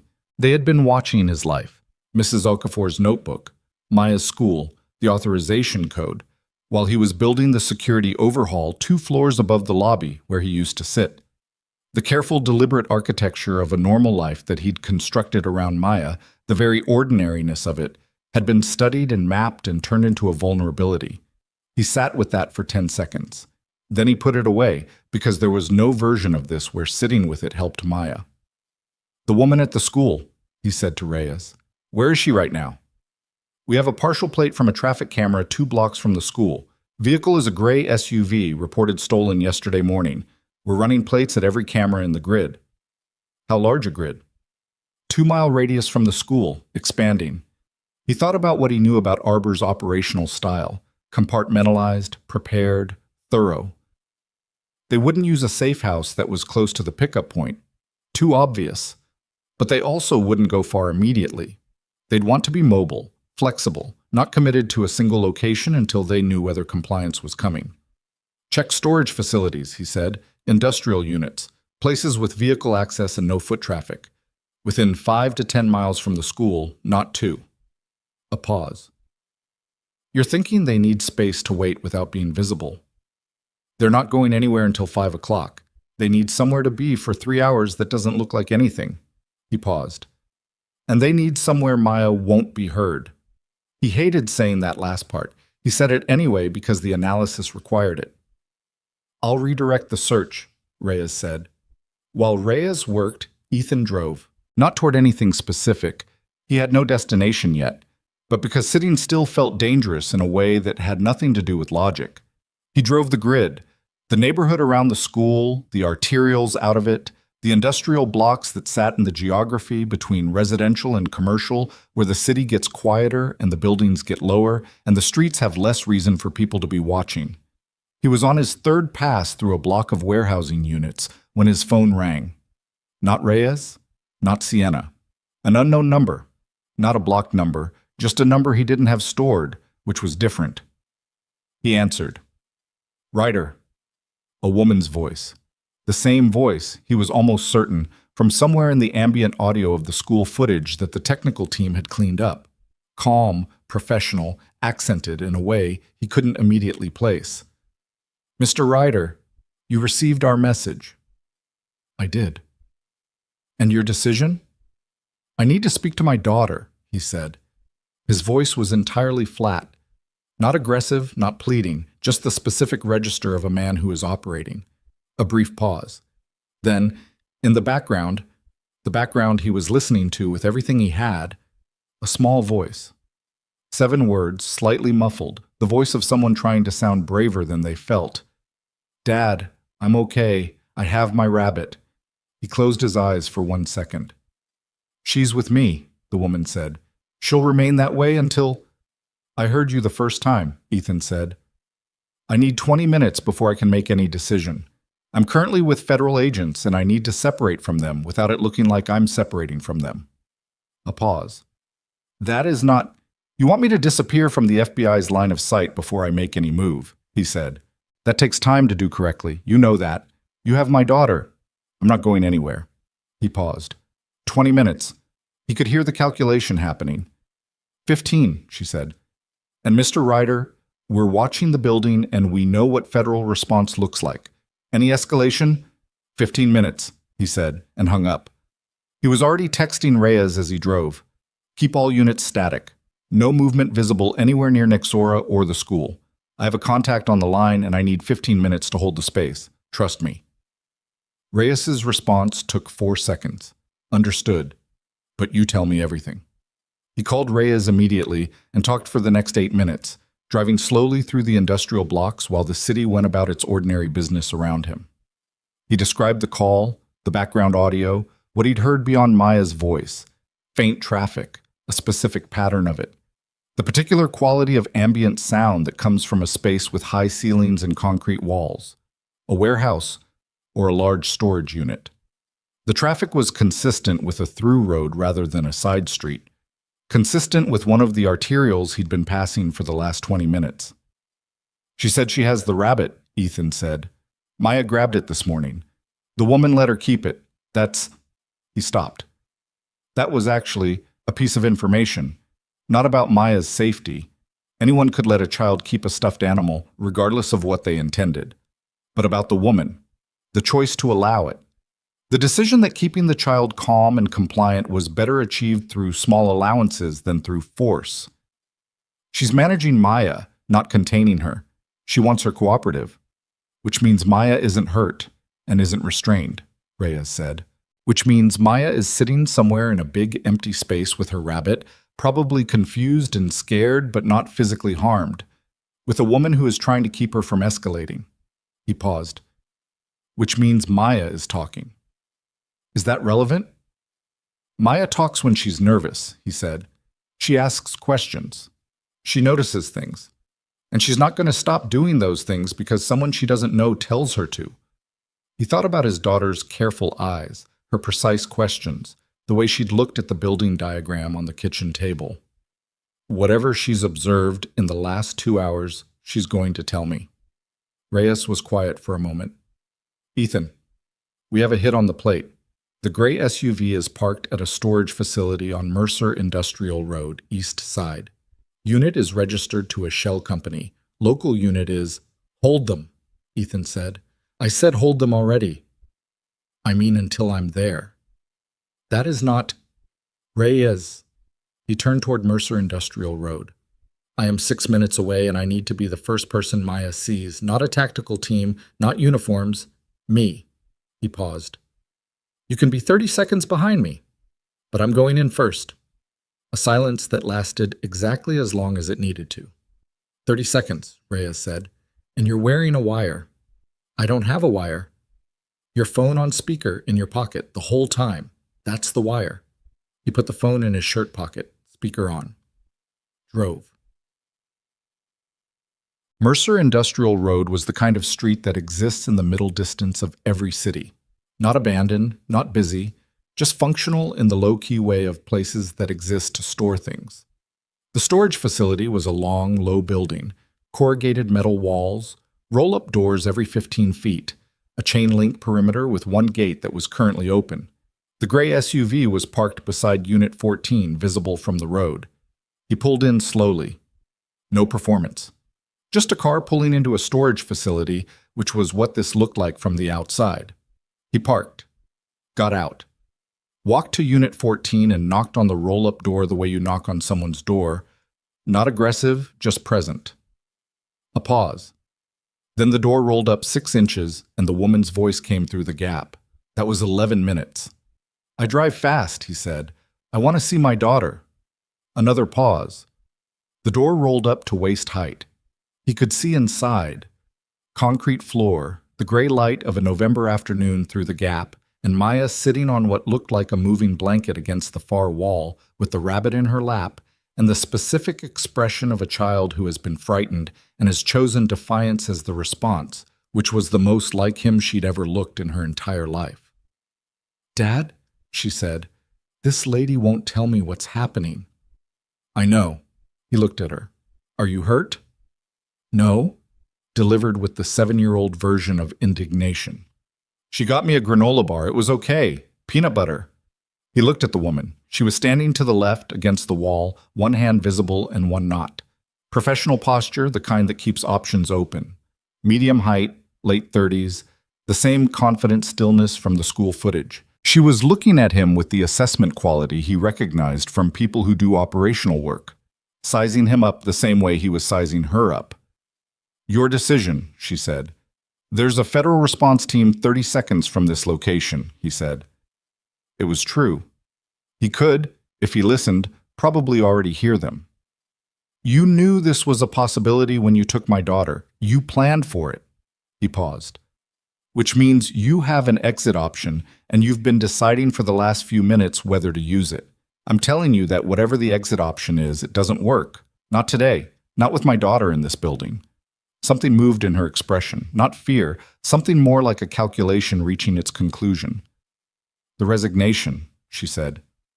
"Isn't happening," he said. "And you already knew that too. You knew before you sent the email." He kept his voice even.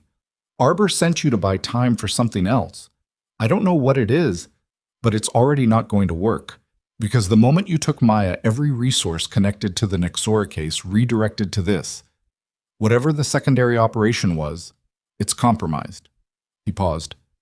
"You can walk out of this with a federal charge for the pickup, which is serious but survivable.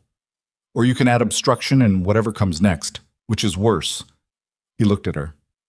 "And either way, I'm taking my daughter home." The woman looked at him for a long moment. He was aware distantly of sounds outside the building, the specific quality of multiple vehicles arriving with discipline. Reyes, keeping his word. Then the woman stepped aside. He crossed the floor to Maya in 4 steps, crouched down and put his arms around her. She grabbed his jacket with both hands. The rabbit crushed between them and pressed her face into his shoulder. She didn't cry. She was shaking slightly, the particular shaking of someone who has been holding it together through willpower and is now releasing the grip. "I knew you'd come," she said, into his jacket, muffled but clear. "I know," he said. "I told her you would." A pause. "She didn't believe me." He held her and looked over her head at the roll-up door, where Reyes and 2 other agents were entering with the careful efficiency of people who had been told to make an entrance that was authoritative without being chaotic. The woman was already facing the wall with her hands up, not because anyone had told her to, just because she'd done the math. Ethan held Maya until the shaking stopped, which took about 3 minutes. Then she pulled back and looked at him with those careful eyes. "Can we go home?" she said. "Yeah," he said. "We can go home." "Can we have pasta again?" He almost laughed. Not quite. "Yeah, we can have pasta again." The secondary operation, the thing Arbor had been trying to buy time for, turned out to be an attempted data extraction from the logistics company 40 miles out. It failed within the same hour. The escalation that taking Maya had created had done exactly what Ethan had told the woman it would do. Redirected every available resource and collapsed the window that the operation had needed to execute. The team assigned to the logistics company, already on heightened alert from the morning's events, identified the breach attempt in real time and locked it down before anything was extracted. The internal asset at the logistics company, identified through the pattern recognition that Reyes's team had been building since Nexora, was arrested the following morning. Reyes called that evening with the update, while Ethan was in the kitchen making pasta for the second time in a week. Maya was at the table doing homework, actual homework, not the forgotten kind, with the rabbit sitting upright in the chair beside her as though it had an assignment due as well. "The woman from the storage unit is talking," Reyes said. "Not about everything, but enough to confirm the structure. Arbor has 7 active handlers. She was one of them. She's willing to give us 2 others in exchange for consideration on the charges." A pause. We're going to take the deal. Is it good intelligence? We think so. We'll know more in 48 hours. Reyes paused. The escalation to personal targets, that's significant. That means they felt threatened enough to change their methodology. That doesn't happen unless the thing threatening them is real. Ethan watched the water in the pot and didn't say anything. What you've built at Nixora, Reyes said. What you're sharing with the other companies, the reporting protocols, the integration framework, the vulnerability pattern, work you've been doing with Priya. That's having actual effect, not just on Nixora, on the threat environment. He paused. I wanted you to know that. I know, Ethan said. That's why they took her. Yeah. A long pause. Are you both okay? He looked at Maya at the table, who had just written something on her paper with the specific emphasis of someone making a correction she was annoyed about needing to make. The rabbit had tipped over. She righted it without looking up. We're okay, he said. After he hung up, he stirred the pasta and thought about the day, not replaying it, just acknowledging it, the way you acknowledge something that happened and that you cannot revise. Maya had been in that storage unit for 2 hours. She had sat on a concrete floor with her rabbit and a peanut butter granola bar and been frightened in a way that she was going to carry somewhere inside her for a while, the way you carry things at 7 when the world shows you a face you weren't ready for. He couldn't undo that. What he could do was be honest with her and present and make pasta and make sure that the life around her was solid enough that one terrifying afternoon didn't become the loudest thing in her story. He drained the pasta, made the sauce from the jar because it had been a long day and from scratch was ambitious, and Maya didn't care about the distinction anyway. Dinner, he said. She gathered her homework and the rabbit and came to the table. They sat down. She looked at her bowl and then at him. Dad, she said, that lady, is she in trouble? Yes, he said. Because of what she did? Yes. Maya considered this, the way she considered things that mattered, slowly, from more than one angle. She wasn't that mean, she said. She was kind of stiff, like she was doing a job. He looked at her. Sometimes his daughter said things that arrived with a precision that stopped him. She was, he said. That's worse than being mean, I think, Maya said. Because mean people are mad. She wasn't mad. She just didn't care either way. He didn't have anything better to say than, yeah, that's right. She picked up her fork. I don't want to do a job like that when I grow up, she said, with the finality of someone who has made a considered decision. I know you don't, he said. They ate. The kitchen was warm. Outside, the city made its ordinary sounds, and the stove light was on the same as it always was, and the table had the slightly sticky spot from a juice spill 2 weeks ago that he kept meaning to properly clean and hadn't gotten to. Normal things. The specific dignity of normal things, which he had spent 4 years trying to build and which had cost him something today that he was not going to pretend it hadn't, and which he was not going to let Arbor or anyone else take from him. The full accounting came over the next 6 weeks. Arrests, charges, the slow institutional process of turning a criminal network into case files and courtrooms. 2 of Arbor's 7 handlers cooperated to various degrees. The supply chain for the relay devices was formally traced, and 3 manufacturing operations were shut down across 2 countries. The logistics company secured its internal leak before any data was extracted. The medical technology company, guided by the protocol Ethan had shared, identified an approach attempt on one of its engineering leads and reported it through exactly the kind of channel that he and Priya had been arguing for since the first week. And the approach attempt gave the FBI enough to pull on a thread that led somewhere useful. Marsh received federal charges on 12 counts. His lawyer, for all his expense, was unable to adequately explain the relay device, the operational planning documents recovered from a server associated with Arbor, and the testimony of 2 cooperating witnesses. Marsh looked, in the brief footage from his arraignment that made the news, like a man who had revised his plan once too many times and run out of revisions. Raymond Ewan's case moved more quietly. He pled guilty to corporate espionage charges in exchange for cooperation on the internal investigation, which had already concluded but needed the formal record. He received a sentence that the press described as lenient and that Ethan thought about once and then put down, because the alternative, sitting with it, letting it become something he managed from anger, was not useful and was not who he was trying to be. The board approved the full security budget in December without the one dissenting vote this time. Ethan presented the 6-month assessment himself. 12 minutes, one diagram, no slides. The same format as before, because the format had worked and he saw no reason to dress it up. Hartwell asked 2 questions, both sharp, both fair, and seemed satisfied with the answers. Priya's anonymous reporting channel went live in the same month. In its first 4 weeks, it received 11 submissions, mostly minor, one genuinely significant, none frivolous. The significant one flagged a pattern of after-hours access by a vendor who turned out to have had no legitimate reason to be in the building on 3 separate occasions. The vendor's contract was terminated and the access pattern was handed to the FBI as a precautionary measure. Nothing came of it operationally, but the fact of it, the fact that someone had noticed, had felt safe enough to say so, had trusted that the report would be taken seriously, was the entire point. The channel was real because it produced real results. People could tell the difference. Carla flagged 2 things in December that turned out to be nothing, and Ethan made a point of telling her directly that flagging things that turn out to be nothing was the job working correctly. The system only works, he said, if people believe that using it is always the right call, not just when they turn out to be right. She looked at him. Is that from something? From experience, he said. The expensive kind. She nodded, added it to her own mental file.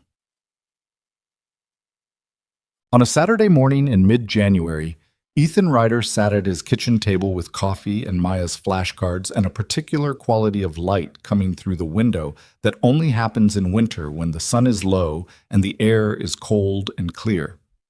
Maya was still asleep. She'd had a friend over Friday evening, and they'd stayed up until 9:30, which was the outcome of negotiations he'd let her win on the condition that Saturday mornings were not his problem until 8. It was 7:40. He had 20 minutes. He sat with the coffee and thought about nothing in particular, which was its own kind of luxury, a mind that is allowed to simply be present without stacking details, without running the security check that had become background noise in every waking hour. He wasn't always able to do it. This morning he could, mostly. His phone had a text from Sienna, sent at 7:15, which meant she was in the office on a Saturday, which was not surprising.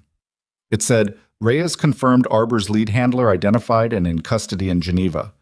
Case is essentially closed at the organizational level. Thought you'd want to know before Monday. He read it twice. Essentially closed. Not entirely. Not forever. Organizations like Arbor didn't disappear. They contracted and reconstituted and emerged under different names with different structures and different people in some of the same roles. He knew that. Reyes had said it plainly months ago. The work he was doing at Nexora, the framework he and Priya had built, the protocol that was now being discussed by 3 other companies as a model, none of that had a finish line. It was ongoing, adaptive, permanently imperfect. But the specific thing that had walked into Nexora Tower on a Tuesday night in November, and that had then, in desperation, reached into his personal life and taken his daughter, that specific thing was done. He texted back, "Good. See you Monday." Then he put the phone down. He thought about Danny, not with the specific weight he'd carried for 4 years, not with the March morning quality that came in the dark, just with the plain fact of him, his loud opinions, his bad jokes, the way he'd been in the field, fully committed in the way that fully committed things sometimes look like recklessness to people who are holding something back. Danny would have had something to say about all of this. He'd have said it badly and gotten some of it wrong, and the part that was right would have been exactly right. Ethan thought he'd earned the right, maybe, to remember Danny the way you remember someone who mattered, with the full texture, not just the weight of the ending. That was perhaps the thing that had shifted most in the months since November. Not that the weight was gone, just that it was no longer the only thing. He heard movement down the hallway. Maya, not quite awake yet, the particular shuffle of a child who is technically upright, but not fully committed to the position. She appeared in the kitchen doorway with her hair flattened on one side and the rabbit hanging from her hand, and the look of someone who has just realized it's only 7:42 and has mixed feelings about this. "You're up early," she said, a statement of mild grievance. "I'm always up early," he said. "It's Saturday." "I know." She came and climbed into the chair across from him and put the rabbit on the table and looked at the flashcards. "Are we doing the flashcards?" "Not yet. You have until 8. It's 7:42. "I know." She looked at the flashcards anyway, with the expression of someone who will not voluntarily study, but finds the proximity to studying to be acceptable. He watched her look at them and thought about all the kitchen tables he'd sat at in his life, and how this one, with this particular person across from it, was the one that he would carry. "Dad?" she said, still looking at the flashcards. "Yeah. That lady, the one from the storage unit." She paused. "I told her about you. While we were waiting." He waited. "I told her you were in the Navy and you knew how to find people." She looked up. She said, "That's not how it works." A beat. "I told her she was wrong." He looked at his daughter, 7 years old, and she'd sat in a concrete room with a stranger and argued with her about whether her father was coming. "You were right," he said. "I know," she said. Then, "Can I have cereal?" "Yeah," he said. "You can have cereal." She got up to get it, and he sat there in the winter morning light with his coffee going cool and the flashcards on the table between them, and the stove light on the same as always, and outside the city was beginning its Saturday in the unconcerned way that cities begin things. Just going, just continuing, the aggregate of 10,000 ordinary lives happening simultaneously and indifferently and beautifully. He wasn't the man he'd been in November. He wasn't the man he'd been before that, in the teams, in the field, in the particular life that had ended on a cold March morning in a country that didn't make the news much. He wasn't going to pretend that any version of himself was finished or complete or had arrived at something that couldn't be lost. But he was here. He was the person who had walked into a stairwell and made a decision, and then walked into a storage unit and made another one. He was the person building something in a 28th floor office that was actually making the threat environment harder for the people who relied on it. And he could see that it was working, and that mattered. He was the person whose daughter had argued with a professional operative about whether her father was coming, and had been right. That was enough to work with. More than enough. Maya came back with her cereal and sat down, and they were quiet together in the way that people are quiet when there is nothing missing from the room. The flashcard sat between them. Outside, the light was still that particular January quality, low and clear and without sentimentality, just light, doing what light does, which is illuminate things exactly as they are. He picked up his coffee. She ate her cereal. The rabbit observed both of them from the middle of the table, with the impartial attention of the beloved and well-traveled. The morning went on.